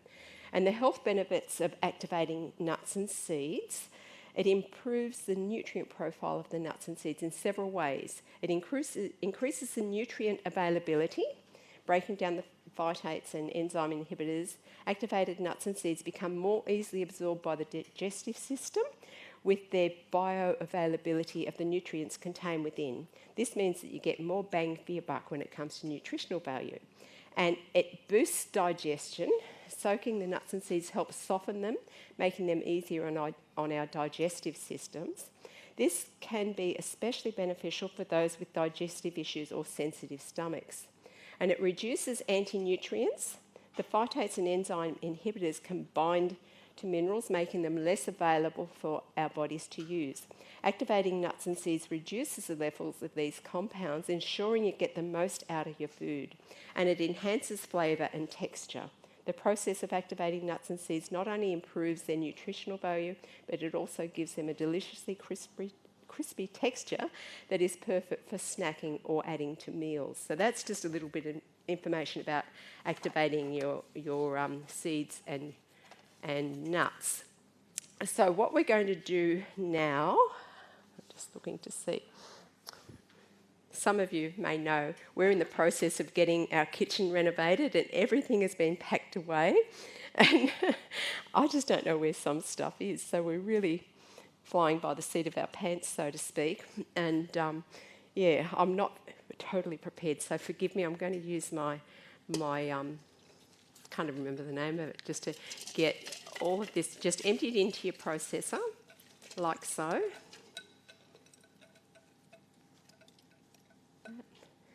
And then the oven's on ready for cooking, and we add 3/4 of a cup of warm water, which I've measured that out roughly.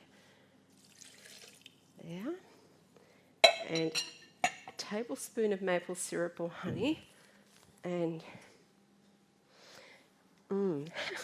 Kay, I think inside on the server is the bottle of rice bran oil, just on the serving counter on the shelf there. I put it in a safe place. So we need 1 tablespoon of maple syrup or honey. So we'll measure that out. With the water, how much do you use? I use 3/4 of a cup of warm water. This is 1.5. No, 3/4. Read down the page. Next one. Yeah. No, that's the first recipe. I'm doing the second recipe. It was there, good. So we've got that, and then we need 3 tablespoons of rice bran oil or coconut oil. Now, this is a light flavoured oil, that's why it's recommended. So we need 3 tablespoons. 1, 2, 3. Just put that there. And we need our 2 tablespoons of chia seeds. Now, when I was making this up on Friday, I made up a sample so that I knew what I was doing. Because I ground up all the nuts and seeds for the other recipe I was doing, I just automatically put these in the bullet and ground them, but you don't need to grind them, you just use them whole. So that is 2 tablespoons of chia seeds. There. And then our rinsed seeds, I didn't put them in the order. You're meant to put them in the order that it says, and I haven't done that. I've put my wet stuff in first, but it should still work. And we need a teaspoon of salt. Let's grab the salt. Salt, like the Celtic sea salt or the Himalayan salt that we use, it's a healthier salt because it's got all the minerals in it. And I find that using salt, sometimes you use even a little bit more, it just brings out the flavour better. I would never do that with ordinary table salt, but with the healthy salts I will use more. And then whiz until the seeds are pulverised to the desired consistency. So I don't think I brought my cap for that. It's out in the kitchen. So I'm just going to set that on about 30 seconds. Hopefully that won't be too long. And I'm going to pulverise it. And this will make a noise, so just block your ears, please.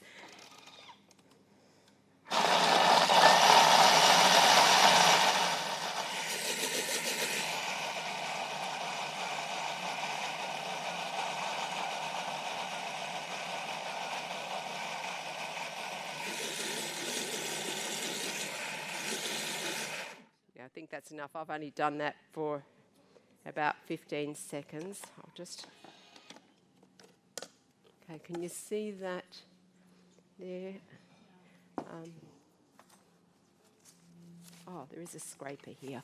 I'll just take that down. Like, that's what we've got at the moment. It's like a porridge. Okay, and then we add our 4 tablespoons of psyllium husks.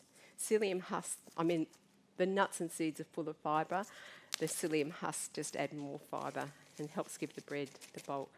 And then I'm using, I think this is millet flour, so a cup of millet flour.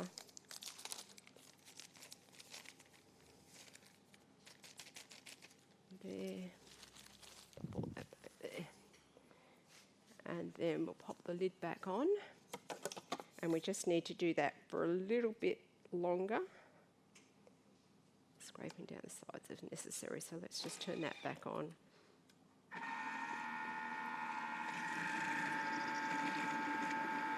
Like this machine, it has a dough capability, and I tried using the dough setting for it, but I found it just didn't bring it together like it needed to. So now it needs a little bit longer there. Just scrape that down.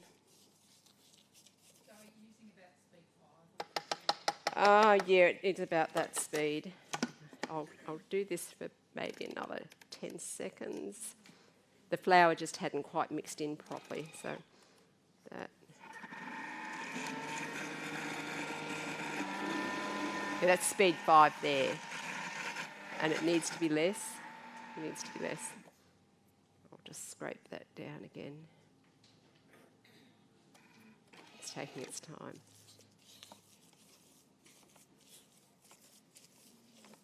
Kay, is this about the consistency that you do it at? Thick porridge, yeah. Oh, yeah. Like that to me is a bit thicker than porridge, but is that about right?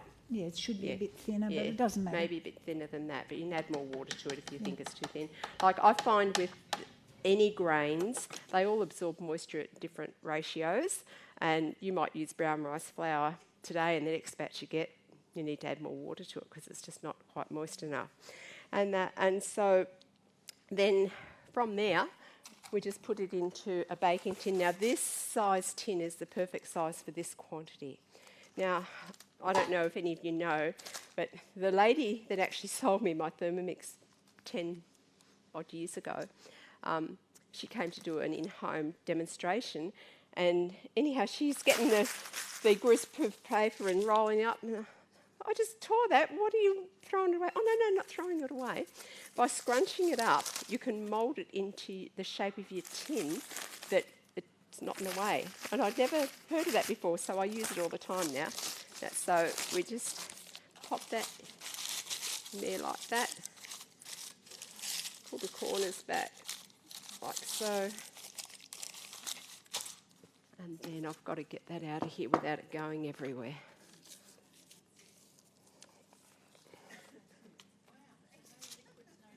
Yeah, you don't even have to get your fingers dirty. But yeah, Kay said you can use whatever machine, whether it's a blender or a processor, it should work the same. And then I've got to get this in here. I do find the blade gets in the road a bit, but I'll just get it out as best I can. And let's go here. Oh, no. It's all right. You're not meant to turn it off like that, Kay, but that's okay. I accidentally turned the other one off because I pulled the wrong switch, but that's all right. Okay, that can go. Now, I'm usually a bit pedantic about getting every last bit out of the container, but I'm not going to worry today. And then you just press that down so that it's fitted into the corners nicely. And then you bake it for about an hour, I think. Yeah, for approximately 60 minutes. So I'll pop that in the oven and bake it. And I'll leave you with Kay. She's going to fill you in on some more information. And hopefully we'll have lunch ready for you. I'll just get all that there. And I'll take that and that with. You're finished with that now? I don't know. I don't know what I'm finished with. Yeah. Okay. I think I'm right. Thank you. Thanks, Denise. Take as long as you like. Take as long as you like. Pizza's going to be a while. Okay. I'm thinking about one. Yep. Okay.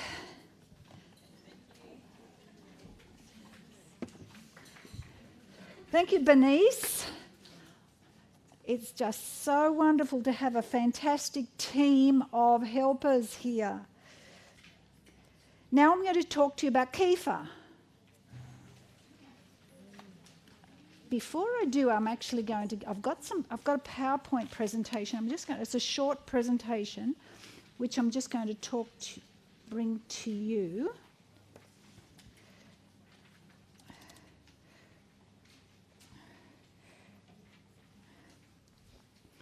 Okay.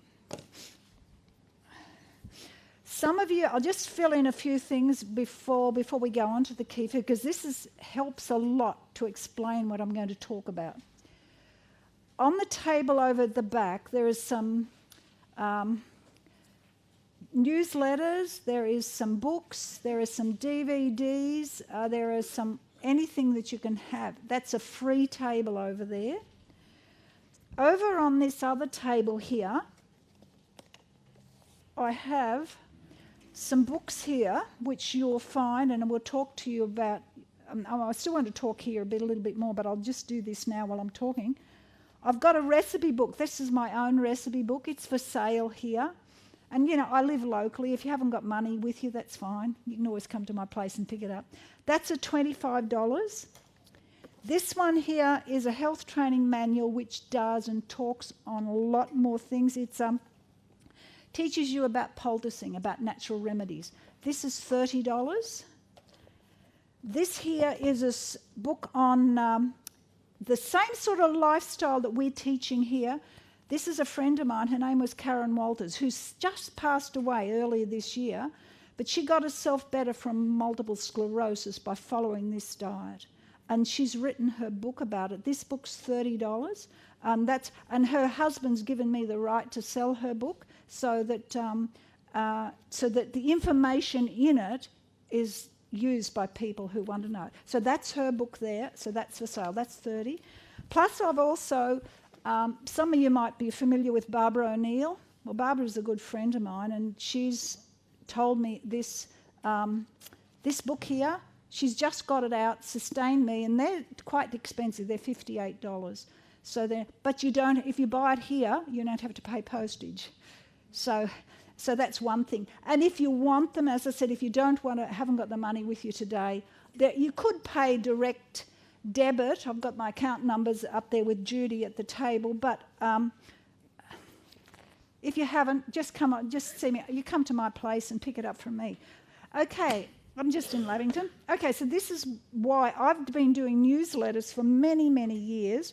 I've run classes. Can you see that? Hardly, can you? But I've run classes in halls. These are the classes that I've run. I've done them in my own home. But now I'm going to talk to you about kefir.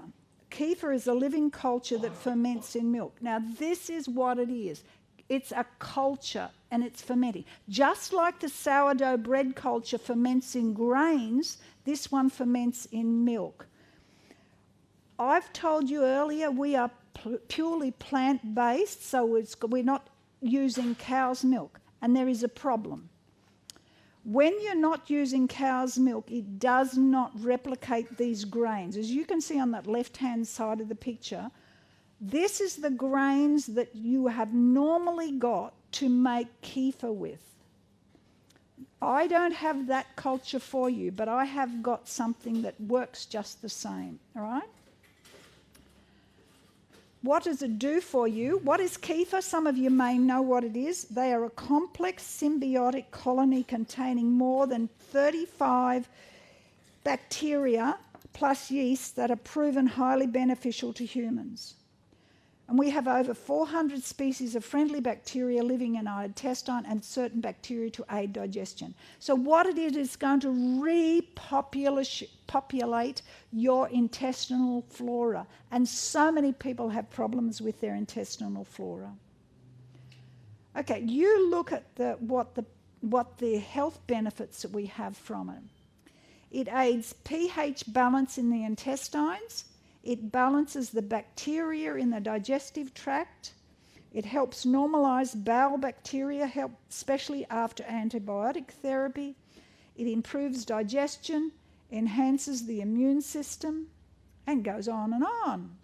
Contains beneficial yeasts which dominate, control, and eliminate destructive pathogenic yeasts that reside in mucosal lining. It is a rich source of enzymes and other substances that activate the function of the digestive system, and it contains minerals and essential acids, for example, tryptophan, it has a relaxing effect on the nervous system, calcium, magnesium, phosphorus, and certain vitamins, including B12.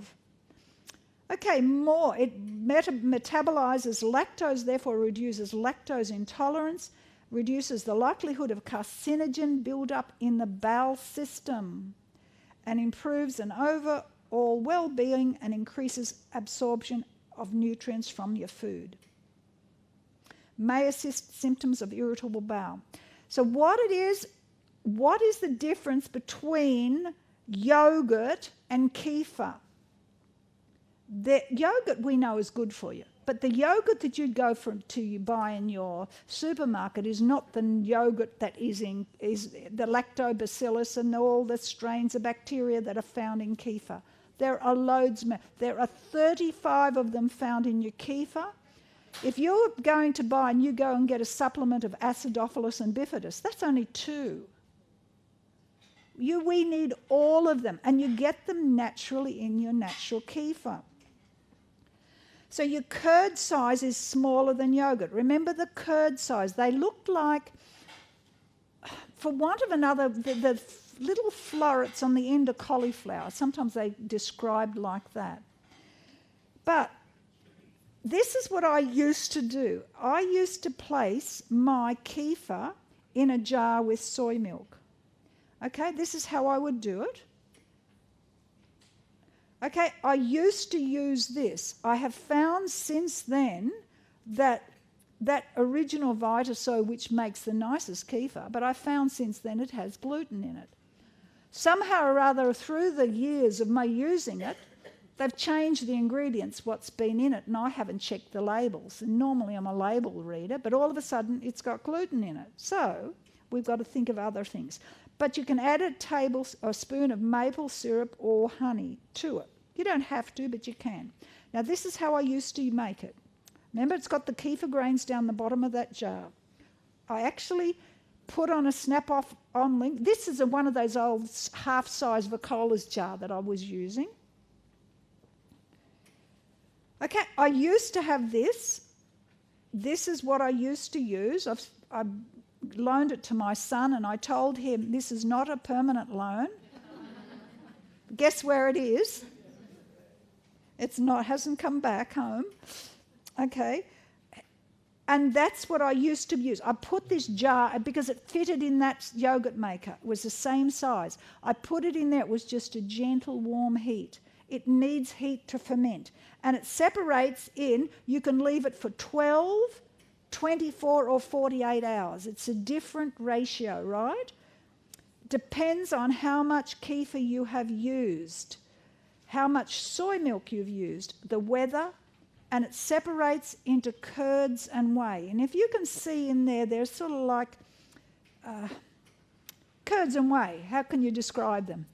Just lumpy bits in there. Yeah, well, that's right. But they certainly separate, and they've got like liquidy, separates into you can see the difference in them. Now you don't have to, this is one that I left a little bit long. You don't have to leave it this long, but you just got to taste it to your likeness. Now the different amount of times that you leave it is what are different things it does to your body. Okay, if you leave it less, you can leave it longer, and you can leave it really long. But you don't want to leave it too long, you know. But please, please, please, please, never, ever, ever use many metal utensils. So don't have a wire strainer. You need a plastic strainer, and that's why your favourite old Tupperware thing comes in handy. And I think it'll last forever. I think it'll last another 50 years. Okay, what I did was strain it like this. I pour it through. There's a bowl underneath that, and I would just get a spatula and sort of press it backwards and forwards, and eventually you would find that I would be left with my original kefir. Remember, if you are making this with cow's milk, your kefir grains will grow. If you make it with any nut milk, any coconut milk, any soy milk, it will not grow. It will hold its own, but it will not grow. So if you want kefir grains, there's two ways you can either do, or a few ways you could do it, but you've got to buy your own. Or you find somebody who has got them to give away. They are the ones that come from, because they're grown or they're cultured in cow's milk. But I cannot have that. I've only got a small amount because it just holds its own. Okay, so this is what I've put, and I've got 2 to 3 tablespoons to about a litre of milk. Always remember you've got to keep that centre, that main kefir, thank you, that main culture back, or the kefir granules back, but it's the consistency of a thick custard. But I have found a little device. Now this is where I make my kefir. This is my kefir maker now. The lid's over here. I make it in this shape because it fits in really nicely in there. Now inside of this, I have, and I'm careful not to use metal utensils. I've got a little, the tongs. I've got a little device in there. My kefir grains are in there. There's a little, that's a little disc thing that I bought online. And that's it there. That's sideways view. This is the top view. That's sideways. They've got little slits in there. So inside of this, it clips open and it clips together. I've got all my kefir grains. But I have a problem. You go online and you want to buy that. I paid $50 for that with the granules. And now you go online, you'll find they're $60. But this is what it does, because I never ever change that in there. All I do when I'm making a new batch, I just get my tongs out, put that into my next bowl, and then I pour a litre of soy milk on it. And then I leave it in here for about, you can leave it for different amount of times. It's nicer to the taste if it's about 12 hours, but many times I've left it to 24 hours. 24 hours makes it a little bit more tart. This one here is 12 hours, and it's a very nice, creamy type of consistency. And I've lost my spoon. Just like that, like I showed you. See, it needs to be stirred. It does, it needs to be stirred here, and that's a little bit lumpy because it has to be stirred, but that's the consistency of it. I just used one of those metal spatulas to stir it like this before we use it in the morning. Then, just like that, it's just like thick custard.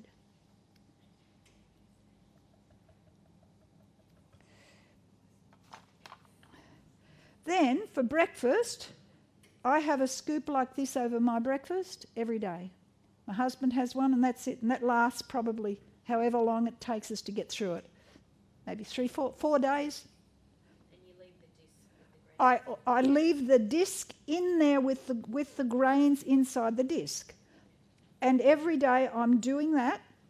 And then when I want to make a new one, I always use a fresh bowl. I haven't got my fresh bowl here because I've run out of bowls. But I've got that disc in there and that just sits in there all the time. Now, that's it, their picture on the screen. That is the place if you wanted to buy the kefir kits. But there is a cheaper way for you to do it. If you want to pay $50 or $60 and buy it, please do. Because somebody told me that they believed it was worth its weight. $60, yeah, it was worth it. 50, and I paid $50, and I never used the kefir granules because I had my own. So they come in a sachet. But a friend of mine, she says this is what you do. You go into the $2 shop and you buy one of these little toy things here, which undoes, and it's got a little kid's toy in it. It's only $2.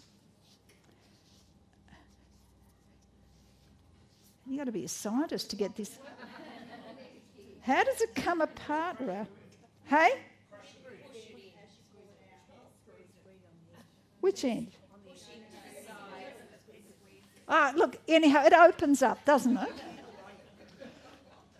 It opens up and there's a kid's toy in there. We'll discard the toy, wash it up, get it all nice, put your kefir grains in there, and that will work exactly the same and it'll cost you $2. But there has been some holes drilled in the top and the bottom.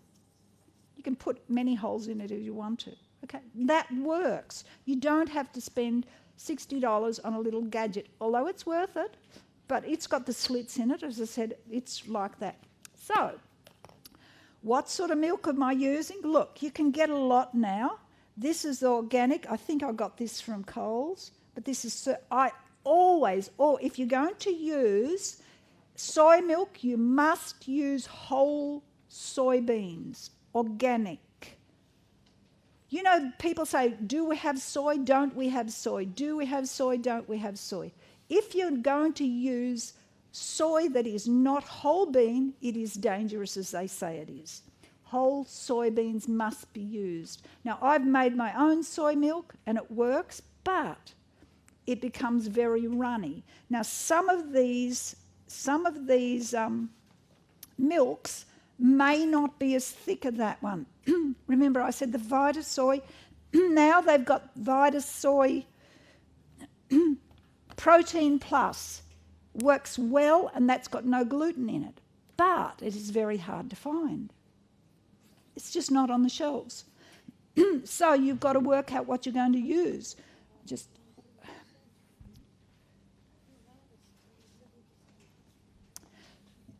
have a bit of water, please.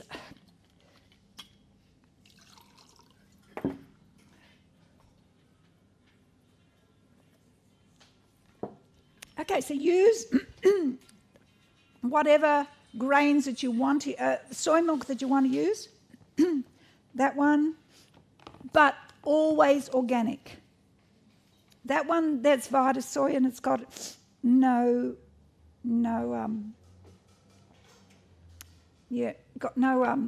gluten in it. So be aware of it. Yes, I was going to come to that. If you want to make coconut milk, what I would do, I would just use maybe 2 tins of coconut milk and just get your kefir granules in there and let them ferment. That's all you do. You can put a little bit of sweetener in. You could use honey, maple syrup, whatever sweetener you want. And sometimes it tastes nicer to have that bit of sweetener in it. You can also use nut milk. Now, how we usually make nut milk, the ratio is 1 cup of nuts to 4 cups of water.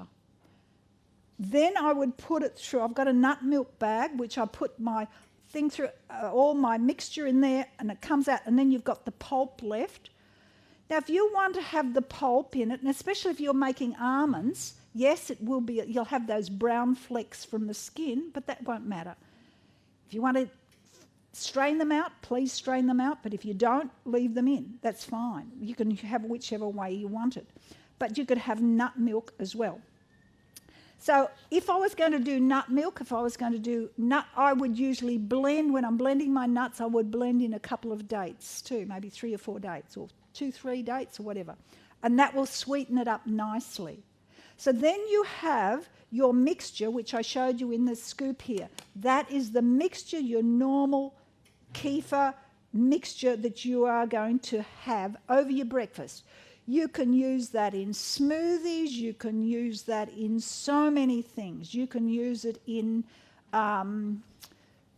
fruit smoothies. Like, it is so nice. And but I mean, let's face it, if you've got a few berries and if you've got all those sort of things, you can use it in salad dressings. You can use it with your lemon juice and your salt. You can make it into a salad dressing. You also can make, with my trusty old strainer, you can put a straining cloth over it, put this through it, put a bowl underneath it, and collect, and you get your whey drain out of the bottom. So you get a very thick consistency here. Now you put that in another bowl, add some, maybe you would like to put in some dried onion flakes, you could use in some herbamere, you could use in some, I'm very fussy not to use all the bought stock cubes because they've all got problems with it. I could tell you, but I'm not going to go into that here.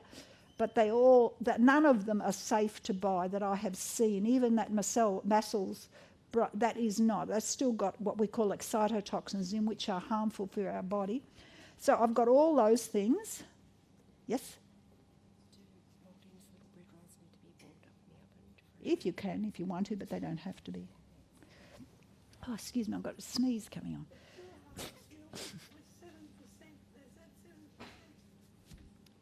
7% what?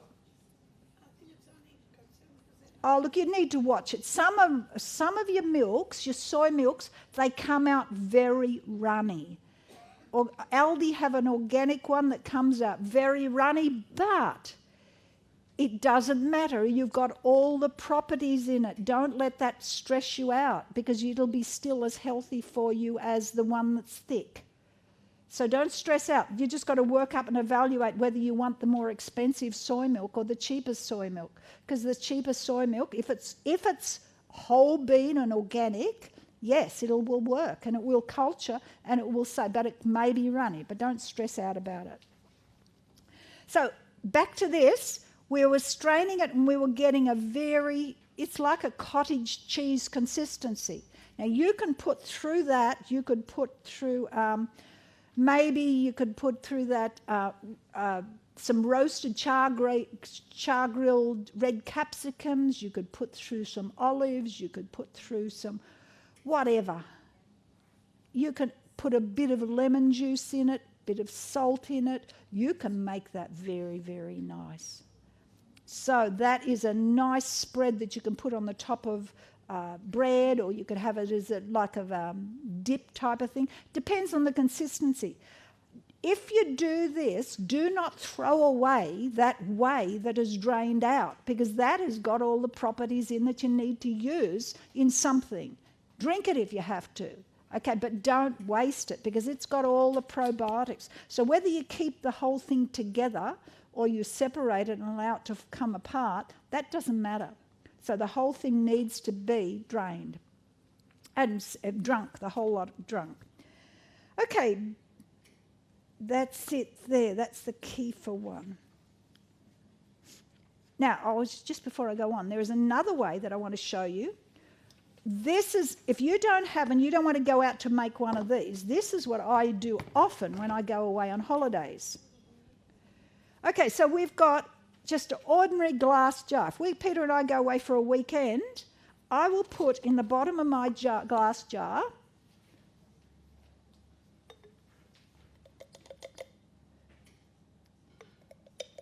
and about that much, or maybe that's a bit much. Maybe not that much, but it doesn't matter. And then I will add soy milk on the top of that. Oh, wait a bit, I forgot to shake it up.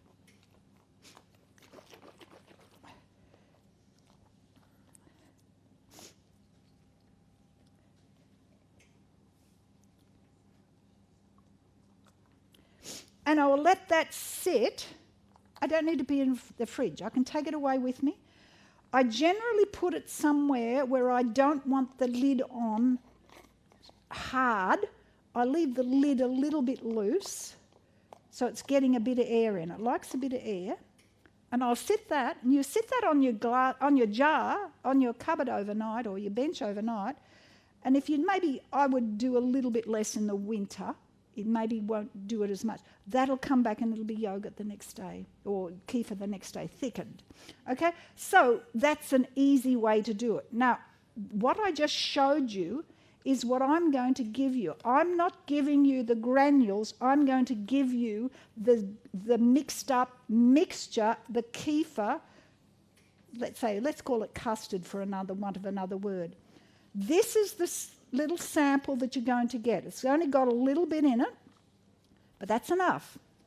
What I'd suggest what you do when you get home, take it out, or actually you could tip your milk in there to wash it out, about a half a cup of milk in there, and just put it in a glass jar, and that becomes your Kefir Culture. Yes. But remember, it may be runny. Some of my recipes I've used in my Green Health Manual.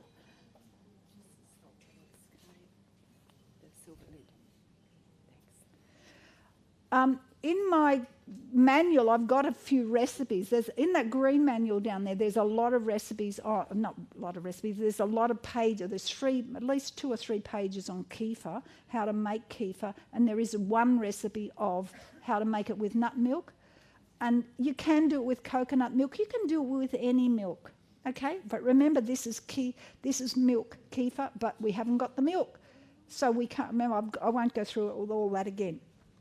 So you're going to get this, but always remember to keep a little bit back. So if you were doing this and you're going away, you would always have a little bit of this left at home. So all you have to do, you don't have to do it always in this. You can use any of the the yogurt makers, but some yogurt maker, the one that you tip water around, has anybody got them? They don't seem to work as good as some of the others. I've done it we've got one of those I've forgotten what it's called, a pot. It's a warming pot that keeps your food warm for days, not days, a day. Okay, I've done it in there. It works wonders in there. It really does well. So you can do that. You can do all of these with that.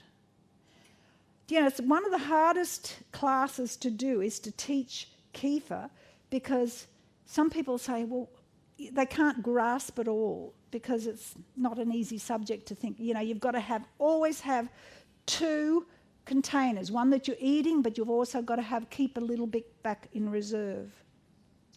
What do I do with my recipe sheet? I just see anything that I've forgotten to tell you. Okay.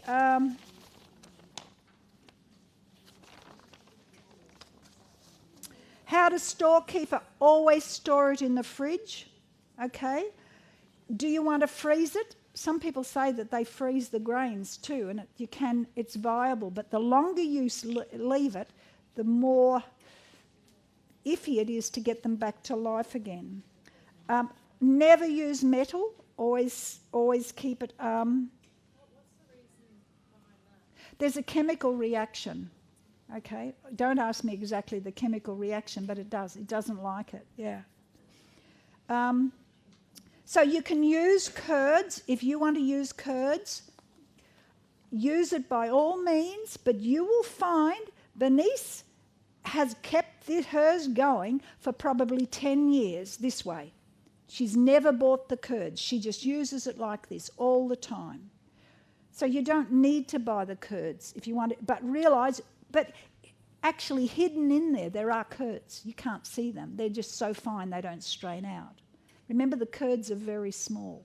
So you've got them in there. But you'll be given one of these little samples before we finished. So,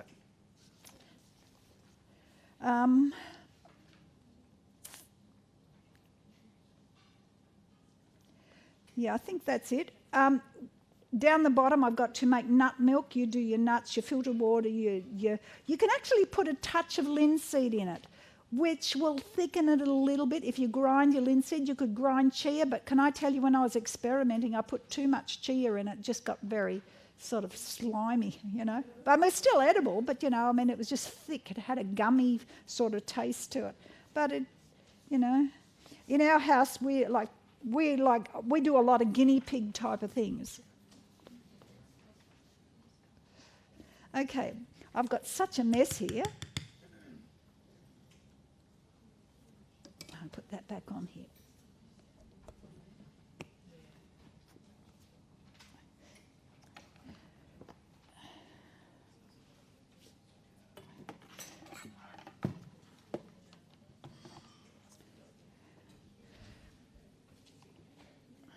You know, this that I just did before is coming up very nicely.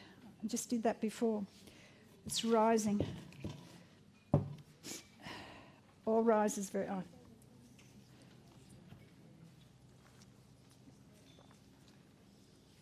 Okay. So what I'm going to do now is...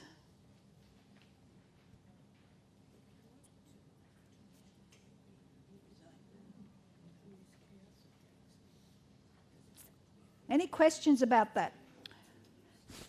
Before we go on to the next thing. Yes? I don't understand about the grains, you know, what you use. Kefir grains are what they call, remember that picture I had up on the screen? They looked like, when I strained them through this strainer, there was a little lumpy bits. They're little lumpy bits. By the way, you can eat those little lumpy bits. They're not fine. Do you know, I remember somebody told me that they actually threw all the lumpy bits out because they thought that they were no good. And, you know, it was like everything they'd been told was wrong was back the front, you know. Yeah, no, the lumpy bits are what you need. If you've got milk kefir, you'll grow cow's milk kefir, you will grow those little kefir very quickly. And by the way, I know a number of people, and I've done it myself, you can use kefir as leavening in bread and it will raise it. You don't, you know, I don't go the other way round. I don't put kefir in, I don't do sourdough in the milk, but I've done the milk in that. I've actually had those grains, and I've actually put those grains, kefir grains, in some grape juice, and actually puts it puts a bubble in them. They say it's poor man's champagne. You can get bubbly. It becomes bubbly. It's very, very nice to drink. So you could actually kefir a lot of things if you got quite ambitious. And I've seen, you go on the web and you find lots of people who are doing a lot of things with kefir grains. But while I do like doing things, I'm not quite as adventurous as that. So any other questions on the kefir before we finish? So, you know, when you go home, just put this in a glass jar with a little bit of soy milk. If you put cow's milk in there, you probably find it will work, but be careful, you cannot use long life milk, cow's milk. But you can use this if you class this as long life milk, it works. But not long life cow's milk. It does not work. Okay. Pardon? Well, it can be nut, could be soy, it could be... You could use any of your alternative packets of milk that you can go into the supermarket to find. You can use any of them and they will be all fine, except just watch it, that you need to find out if you want a savoury sort of thing, don't put almond milk with vanilla in. Once I did it, I made some cheese and I put vanilla almond milk in it. And it wasn't as tasty as it should have been, okay? Just make sure when you're using your milks that you've got to get the ones appropriate to the recipe that you're using. Can you use a lactose-free? Yes. Yeah, look, yeah, I think it would work. Yeah, yeah. We, as I said, we're completely dairy free, so we just use this, and it works well. Now remember, if you take it home, and when you get it in the sample, I haven't sealed any of the bags because they like to breathe. And I mean, they're all right if you're a day or so like that. But if you have them days without breathing, they like air. All right. How much water would you add to it? Milk. How much water? Milk? Probably a half a cup to that, 3/4 of a cup to that. I just put my cow's milk. I would put my soy milk in there or almond milk in there and just flush it out and then tip it into a glass jar like I've done here, just like that. Leave it on the bench. That becomes your culture. You can make that into a larger amount like I have, or you can have it continually just replenishing it on your jar like this all the time. You don't need to go and buy all separate special equipment. If you just got a glass jar, I've just got a glass jar and a screw top. I've got this as a screw top plastic lid. Keep on topping it up. Always just top it up. You never ever allow it to run out at the bottom. You always just top it up. If you allow it to run out at the bottom, it's finished. So just top it up, then top it up, then top it up. As I said, this is an ideal way when we go away travelling. I just take a jar of that. Now that's usually enough for 2 meals for 2 of us, but I empty it all out because I know I've got my reserve back home, so I don't need to worry about keeping a little bit back when I travel. But that's ideal. So if you turn it into yogurt the next day, Yeah. could you put flavouring? Yeah, you could, the next day you can add all your bits and pieces to it. Okay, you don't do all that on the first day. Like I'm not going to be able to do that because I've got somewhere else to go this afternoon. Yep. So when I get home, can I just put it in the fridge? Just put this in the fridge straight away when you get home. Keeping it in the fridge retards growth, right? The same with your bread sourdough culture. Refrigeration retards the growth. The same with your kefir. Now, what happens when you want to go away and you're going away for 6 weeks and you think, what am I going to do with my kefir? Okay, do you know what? You just make both the kefir and the sourdough. The sourdough, you make a very thick mixture using a lot of flour, and you just straight away put it in the fridge. You do not allow it to let it rise on the bench, and it will stay in there. It'll have just a slow rise in the fridge over a long, long time. And, you could get away with it for 2 months, 3 months in the fridge. The same with your kefir. If you wanted to do the same, don't put it out and allow it to do that 12-hour rise or 24 hours. The moment if you're going away, refresh it with fresh milk over it, pop it straight in the fridge.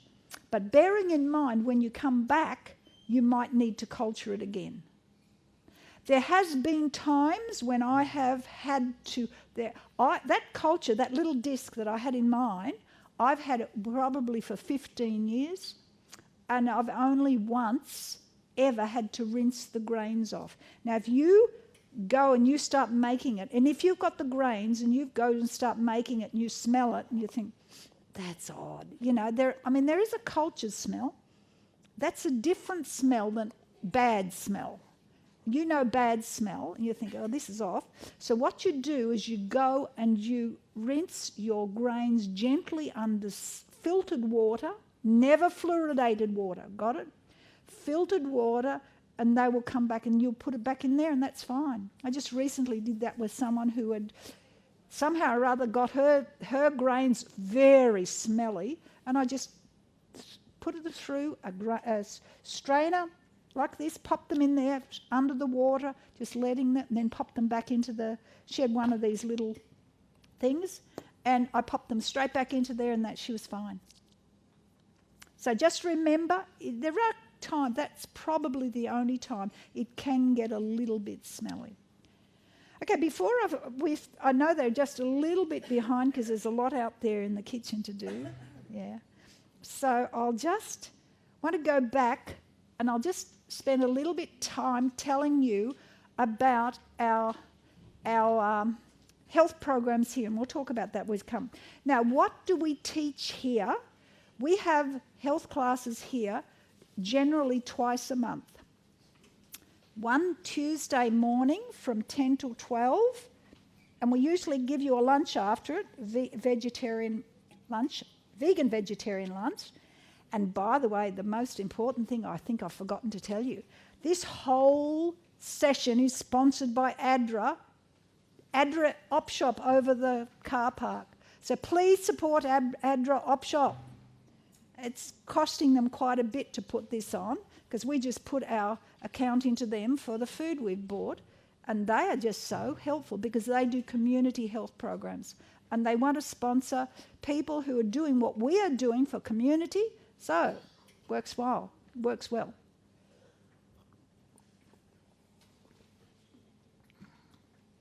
And so they have actually been sponsoring us the whole year, because I've done these programs for years, and I've always had something up the back for people to put their donations in, or someone is charging as they come in, because you've got a lot of people coming through. But at this stage, ADRA are coming good, so please think of these meetings. Okay, there are 2 meetings, and we teach what we call the New Start Principles. And these are all in the books you'll find up there, both by myself and by Karen, who the one with multiple sclerosis, and by Barbara O'Neill. Barbara O'Neill is teaching exactly the same program that we are teaching. Exactly.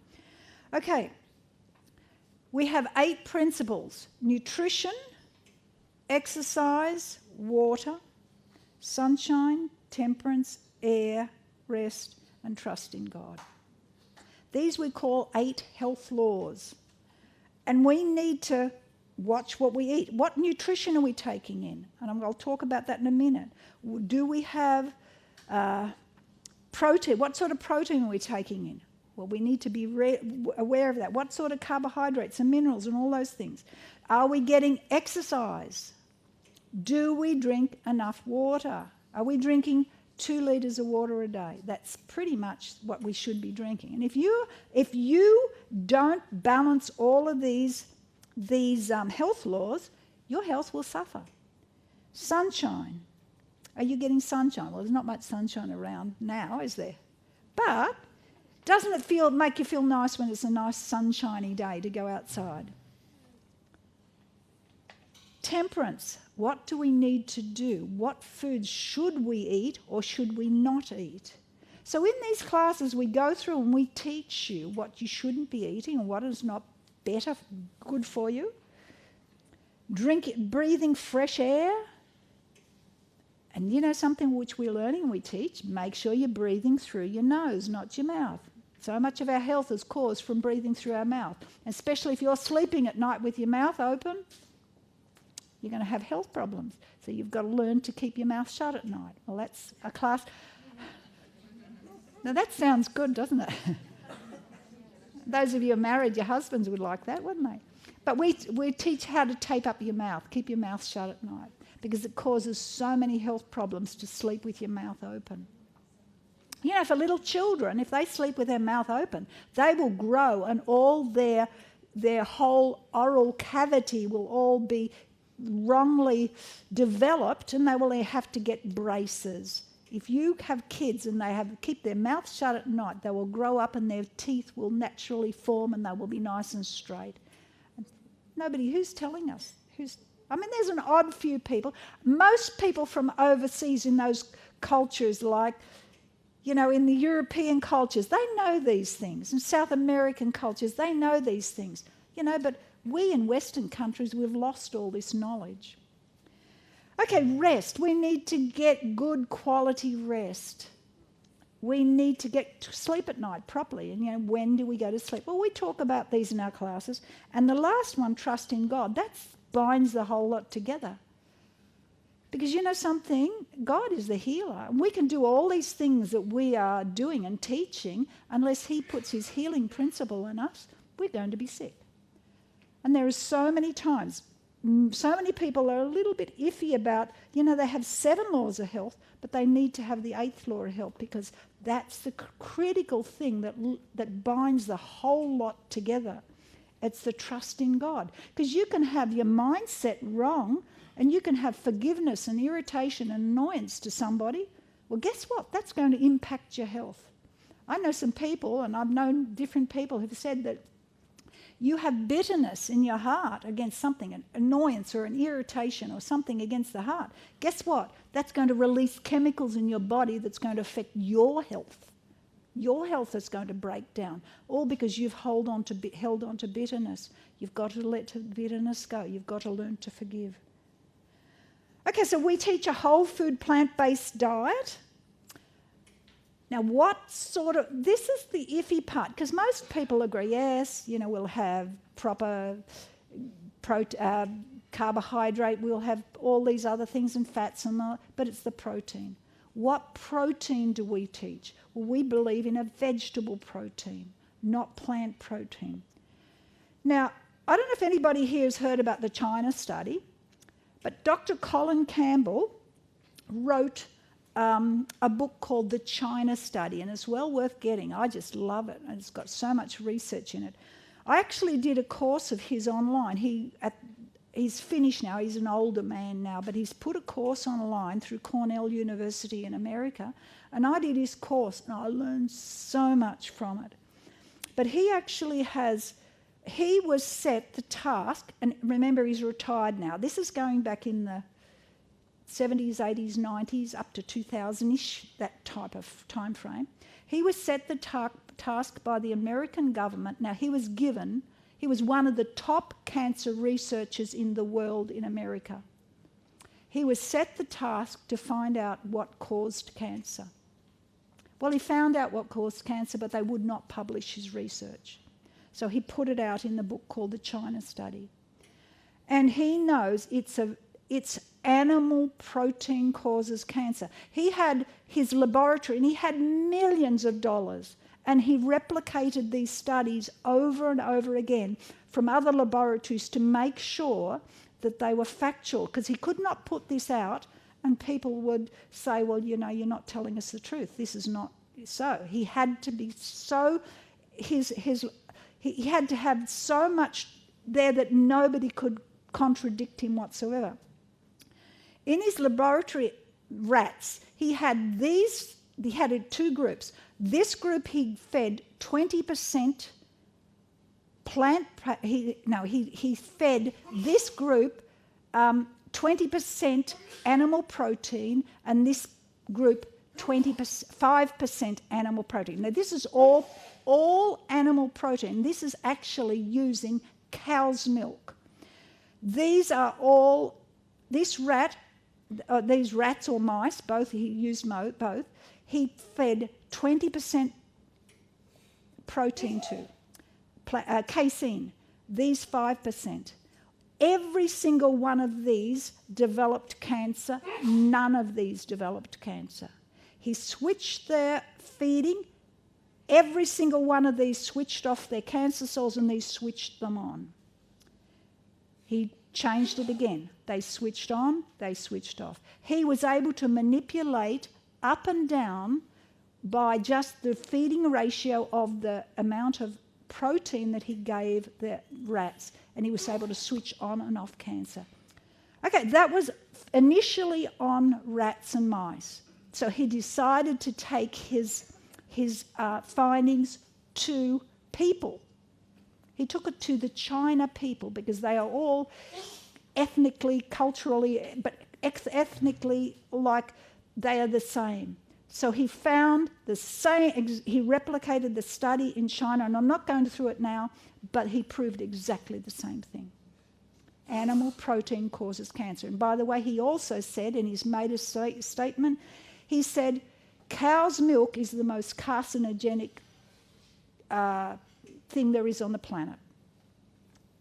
He says, and nobody's telling anyone. And that's why he was stopped. When he found all these things, they would not publish him, because the dairy industry is too big in America, everywhere in the world. So just remember, buy the book, The China Study, and it will open your eyes.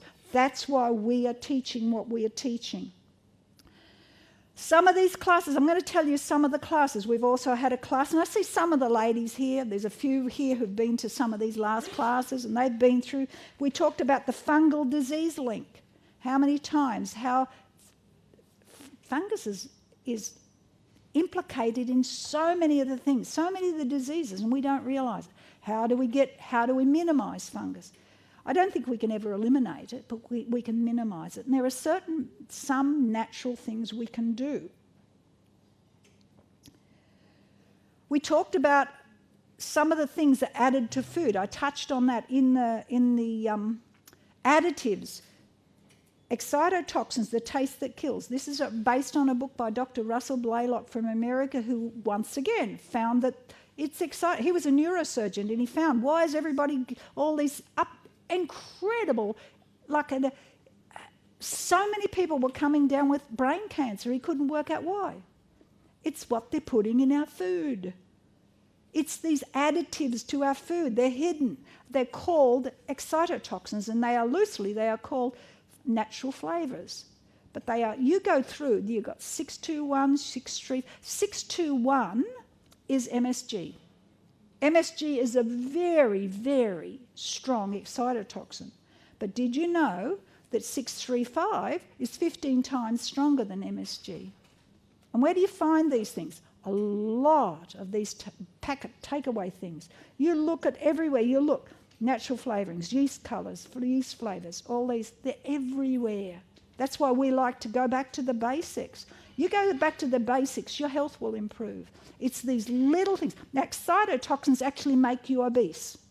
They actually feed excitotoxins to laboratory rats when they want to fat them up. Now, you look at around in the world today, we have an obesity epidemic. Why? And it's these things that's why you can't lose weight. If you are having, it's your Vegemites, your Promites, your Marmites, it's your yeast flake, they're in yeast flakes. We do use yeast flakes somewhere, they're less. But they're in some of these other things, because yeast, they're in so many things. You need, and they're often disguised as natural flavourings. They will hide them because they will put them on a packet of, you'll buy a bottle, oh, this is a nice one, this has got, no added MSG. But you look on the back and it says natural flavourings. The moment I see natural flavourings and they don't say what they are, I know it's got excitotoxins in them. Because I've learned from Russell Blaylock, says there are over 70 known excitotoxins. So MSG is just one of them. And you can have a sweet one and you can have a savoury one. Your sweet one is your aspartame. Deadly to you. Do not whatsoever take aspartame or any of the brand names of aspartame. Sorry, I don't hear. Even some organic products? Yeah, look, many of the organic products, you've got to watch what's in them. You've got to be a label reader. Yeah, so you need to be aware of it. Okay, that was 621 and 635. Yeah, 621 and 627 also is another one. One of the worst foods out are 2-minute noodles and those sort of flavour things. 2-minute noodles are the most deadliest things to your health that you can possibly put in your mouth. And I know that some of you would be, and your families love them, and I do admit you develop a taste for them. This taste has been specially designed to get you to come back and buy more. Because excitotoxins, when they actually... your food, they add them to your food because they make everything taste scrumptious. It tastes everything. I can still remember back when my dad, I wasn't that old, but I can remember back when we bought our first can of fruit, peaches, can. And I can remember my dad putting it back. I was a little kid, but I can remember him says, oh, they taste tinny. Do you remember that? Okay, that's my sister. Okay, but it tastes tinny, and I just thought, yeah, nowadays they don't taste tinny. Why? What they're doing? They're doing other things to it to make it taste better. And I'm not saying they put excitotoxins in fruit because they put sugar in it. That's another problem. Look, everything. The gut-brain connection. We talk about that. That's another one. Altered foods. We've done a whole section on modern wheat, why so many people are gluten intolerant. Genetically modified foods. Are they harmful or safe? They are so harmful to our health. So I'd make sure when you buy your soy, make sure you get organic or non-GMO free. You need to be careful. And foods, so much of our food has got glyphosate on it. Roundup. So harmful for us, causes us so many problems. We also go through, you need to understand and realise what about diabetes? It's absurd, your diabetes. This was last week, we had this one, electrosmog. Okay, we talked about electrosmog. We talked about where do you get your radiation from? From your mobile phones? Yes. And I've got one of those little meters, and I showed you. Okay, it's even in your PowerPoints. You've got to watch where you put your bed at night. It's in everything. So these all affect us. They can affect us incredibly. Your mobile phones, all this stuff are in here, your lights, all of that. How do you try to mitigate some of the effects on your body? Well, we've gone through this, and I'll talk about where you can get the record of that in a minute. Then this one happens to be my most favourite one that I present to. Some of you came to these a couple of years ago. I have got what we call Natural Remedies Part 1 and Natural Remedies Part 2. These are my favourite programs that I teach. That tells you how you can use simple home remedies. Some of the simple home remedy is using a poultice, which is just like onion, and we can use cabbage, and we can use potato, and we can use... What do you do with these things? Well, you can put them on different parts of your body, and they'll actually pull out toxins through your skin, and they actually work. We show you how to use castor oil, how to detox your liver. We've gone through programs like this, and we'll cycle through them again, because even though some of you people been here, that lady up the end, she's been here for 20 plus years she's been coming. And you cycle through them all and you go through them, and she keeps coming back all the time for more. Same with you too. I saw one of those photos, Margaret, up there in the 1920s. You were in it. Yeah, you were in one of those photos all those years back. Okay, so you keep coming back. That's great.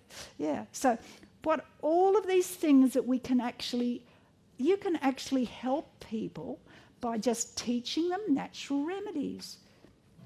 Carrot poultices. Well, I could tell you so many people, legs have been... One lady had her leg ulcer. How do we help? One of my friends did some poultices and she got rid of a leg ulcer. So many others. Spider bites, you name it. We've got so many things. So many things that we can help. Arthritis, how we can do different poultices. And you'll find all these are listed in my book. Barbara's got quite a lot of them too, because a lot of these originally is what Barbara taught us. We learned it together all those years ago, right back in the... Yeah, but it's things that have been hidden, and we've dug in the same books and we've gone through. So that is simple natural remedies, and it teaches you. Charcoal. Everyone needs charcoal in their house, because charcoal takes away... And if you're poisoned, if you had an upset stomach, if you're food poisoning, charcoal just gets rid of it just like that. And they work. I have seen it so often. So you can use these remedies inside your body, and you can put them outside your body and wrap them in bandages all over the place, Okay, that's simple remedies. I can't go too much into them. Then there is hydrotherapy. And if you see that second picture down there, guess who's on the seat? Oh, you can't see it. It's switched off, is it? Sorry. What's happened? Your computer has died. The connection. Mine hasn't. You've done something, Kay. I don't know if it's this. I don't know why it's been off for a while. Yeah, now it's on. Yeah, good. I must have bumped it. Sorry about that, folk. We need everyone needs a Ralph, I can tell you that. And a Peter, yeah, oh, absolutely. I tell you what, without my Peter, I wouldn't be able to exist and do this sort of stuff because he's the washer-upper at home. Even though we got a dishwasher, he just likes to wash up. And there's a lot of things you can't put in the dishwasher. Okay, but see that second picture down there? You mightn't just see there's a lady who's getting her shoulders treated. That happens to be this lady over here, all those years ago. Hydrotherapy. What is hydrotherapy? They're water treatments. Do you know how to apply water for reducing pain, inflammation? Do you know how to get rid of a migraine using water? Do you know how to do fermentations? I have so many people come to my home and I do a treatment on their back, lower back pain. You can just take it away like that. I'm not saying every single person is cured instantaneously, but it relieves them. My brother had a protruding disc on his back and you got to do a series of treatments. And 2.5 days later, he says, oh, that feels so much better. And he could barely walk before he did it. So these are the treatments you can use water treatments on. You can use, and then you can do the whole thing in the bath, all that sort of thing, plunging, cold plunging, hot and cold showers. Look, there are so many things. There are so many things. I can't think of them all at once, but you will find that you can bring an incredible... So I'm going to teach all these. I still teach these in the class here.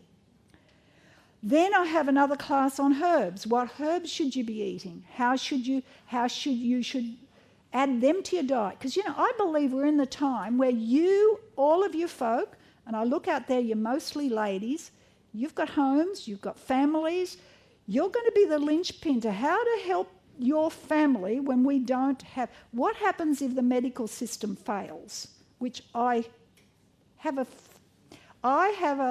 this is my personal belief, I have a concern that it could very easily fail. Okay, so what's happening? This is what we need to know what we can use from our gardens and from the wild to actually keep your health back in order. What to use? What do you do to cleanse your blood? What do you do for arthritis? What do you do for diabetes? What herbs do you take for this? You need to know. So we go through them here. How to make a green drink? By picking all your bits and pieces out of your garden and just drinking the juice. Plus, is a very thing. We teach you how you can balance your blood sugar. Now, I actually initially thought that this was going to be a diabetes talk, and I'm just put a smidgen of diabetes in here, but it's really not too much in there. You need to have your blood sugar balanced. How do you balance your blood sugar? Well, you eat it by watching what you eat for your breakfast, having a good quality breakfast. Chia porridge with coconut and berries, or you could have, something like you could have millet cooked, we could have if you like porridge is fine, millet cooked, you could have all of these really, really healthy, and then you have some seeds and nuts over it, and that holds you till lunch. Then you have a nice quality, this is a vegetable and lentil soup, which looks very nice to me. And then if you're eating an evening meal, you have just something very light, not too much. We teach how to avoid your stimulants. They're the things that are going to bring your health down, like your Coca-Cola, all your bits and pieces. And I was just sharing with a woman who came to me and asked me, and she said there was a few things she wanted to do. She wanted to lose weight. She also wanted arthritis. And so I told her to write out what she was eating. And she actually had to put a food diary out. And the moment she put a food diary out, she said, I already know what I've got to do. Because once she saw it down there, she thought, oh, guess what? She had one of these crunchy bar snacky things. But it was a healthy one, but it's still loaded with sugars. And your fructose is causing so much problem. Your normal sugar, that's going to cause so much problem because it unbalances your blood sugar. So you start with just start your diet with a nice... We'll teach you how to do it. Okay, we are facing the world's worst population health crisis in a generation. Life expectancy is falling for the first time in decades and the quality of life is reduced. And that's also happening in Australia. I checked it up. But the health is in your hands. And it's up to you. What do you want to do? Do you want to choose it by using food or by, look at it, the alternative, medication and tablets and that? Now, before I finish, I just want to touch on the blue zones. Now, some of you may have heard of this, but in the world there are 5 places where they're called longevity hotspots. And there's a guy called Dan Buettner who wrote a book on it, and he said there are 5 places in the world where these people live longest. Okay, and these blue zones are in Sardinia in Italy, Ikaria in Greece, Okinawa in Japan, Nicoya in Costa Rica, and Loma Linda in California. Now, the first 4 of those places are reasonably remote places. But Loma Linda, can I tell you, it's a city in America, in California, but it is known for a reputation. They have what you call a university hospital there, Loma Linda, and it teaches many... If you want to train to become a doctor or a nurse or whatever, there are so many. You want to be a dentist, you'd go to Loma Linda. If you want to be a physiotherapist, you'd go to Loma Linda. It's a natural health training school, a university in America. But the whole community is very health oriented. Did you know in Loma Linda, in this centre place where these people are, they live an average 10 years longer than everyone else in America. So this is definitely a blue zone that Dan Buettner found. Well, if you want to have the same diet as these people, these are the Seventh-day Adventists in Loma Linda, he also found that what happens is our epigenetics, they're a study of biological mechanisms that switch genes on and off. Our food, drink, activity, social connections, even how we think, all influence our epigenetics pathways. Now let's look at the modifiable factors that can help in the epigenetic pathways and see how long we can help ourselves and those we serve to live longer, happier and healthier lives. We can influence our age by what we eat, how much we eat, sense of purpose, friendship, activity, sleep, downtime, and cold water hormesis. Now, what is cold water hormesis? And I admit I had to look it up. This is when you use cold water to stimulate an activity on your body or hot water. So it's hydrotherapy, just what I told you about the hydrotherapy. It's using hot water to stimulate. You want to get rid of some different thing. You either use hot or cold on different parts of your body. Now, there is a science in it. You've got to know how to do. You know, if you want to get rid of a headache, where do you put hot or cold water on? Yes, you know. Okay, you want to bring life back to... If you want to bring life back to your body, what do? You plunge into a nice, cold, freezing bath. You got depression? Well... Okay, what can we eat? Well, the blue zones eat more vegetables. They eat plant-based protein and not animal-based protein. They're doing exactly what I'm telling you. Now, this is something I wanted to share with you. Probably another 10 minutes, Bernice. 10 minutes. Okay.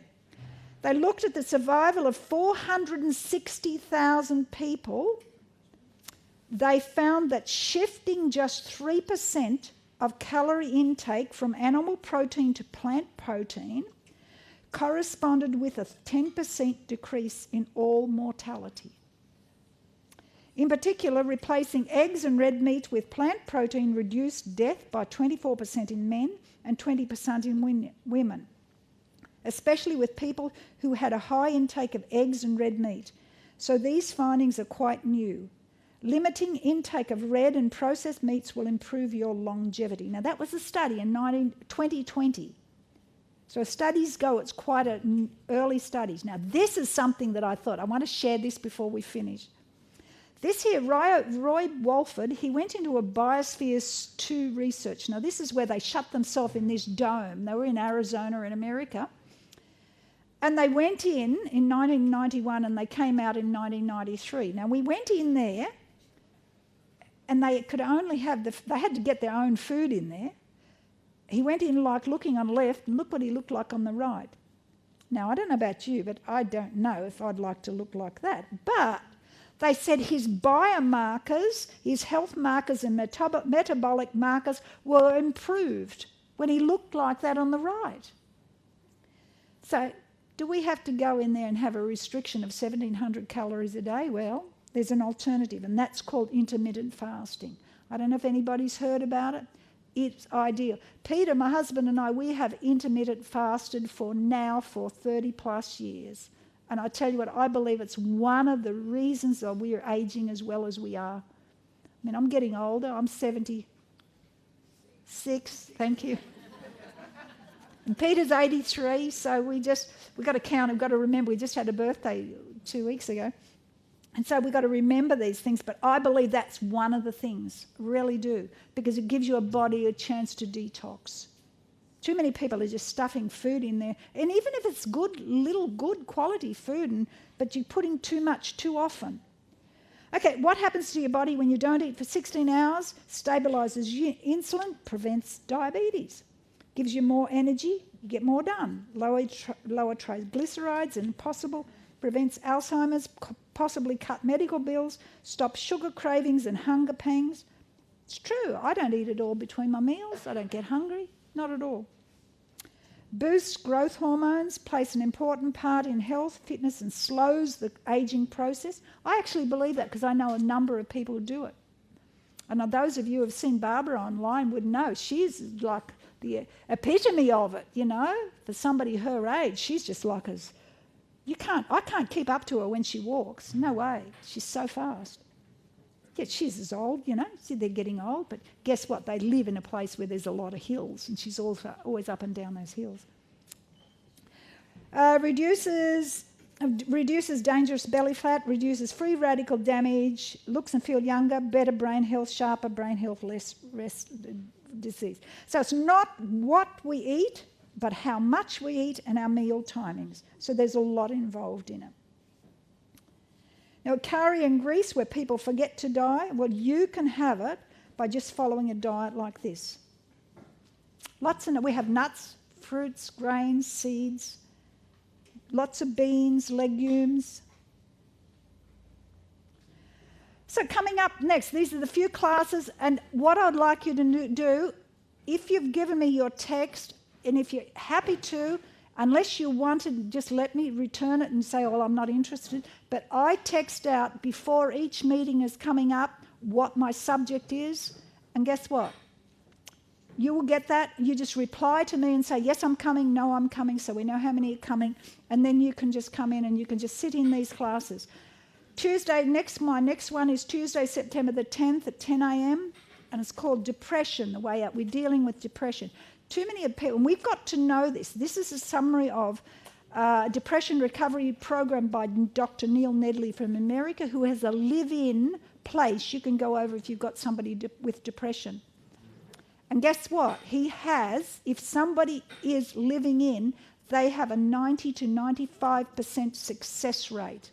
Now, have you ever heard that with depression? Why? Because when you live in, there's somebody there.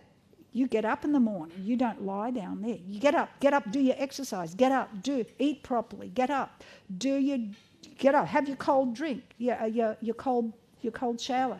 Somebody's there telling you you've got to do these things. When we have the community one, which is fine, because who can go to America and spend all that money and go to these places? When you have a community one, it works, but not as good, because people go home and they don't do it. They forget. They forget to have their cold shower. They forget to do these things they're supposed to do. But this is a summary of his program, and if you're interested in finding out for people you love, well, come along.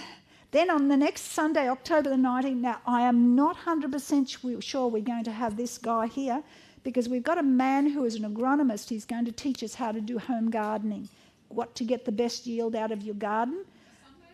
This is a Sunday. This is a Sunday. September Tuesday. You're right. It's September. My apologies. Thank you, Margaret. It's supposed to be the third Sunday in September. He's coming to do that. I didn't show. I got the wrong date. If he's not going to be here, I'm going to do water treatments. So, then we also have one on October 8th. The next October one is on emotional healing. How we can heal from emotions, because so many we've had a lot of trauma. Some people have had a lot of traumas in their life that they're not necessarily depressed all the time, but they've just got a build-up of emotional trauma. And it teaches how God forgives, cleanses and heals. And that's excellent. People are really loving that one because it's practical things that you can take home and you can do. Now, if you're interested, we're finished now. If you're interested in some of the last programs I've talked at, I've got an email, I've got a website, I've got Facebook and YouTube that have got these programs on. If you want to take a photo of that or get that, you're welcome to. So I've got quite a few because Ralph, my dear friend Ralph, has been such a backbone to put these up on YouTube. I am hopeless on YouTube, and he knows it, and he knows how to put things up, and you can see all the things there. A lot of the past programs plus more. I haven't gone into near as much detail as what I'm. Okay, so that's our last slide there. So what we'll do in a short time, we'll just have you got you right for the meal right now. Yeah, it's basically ready to serve. If you can explain that they've got two tables, just line up each end. Yeah. It's the same. Okay. Vanessa, what we need also is some of the chairs taken up. Just check where you're going to sit. Some of the chairs, I think we have to pull the tables back a bit. If they move their chairs to the side where they are, we've got to move some tables forward, then we'll put chairs around. Okay.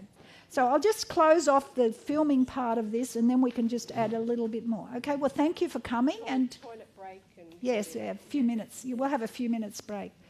Thank you, Ralph. Yeah. Okay, so what we'll also do is when you're ready, we need the chairs up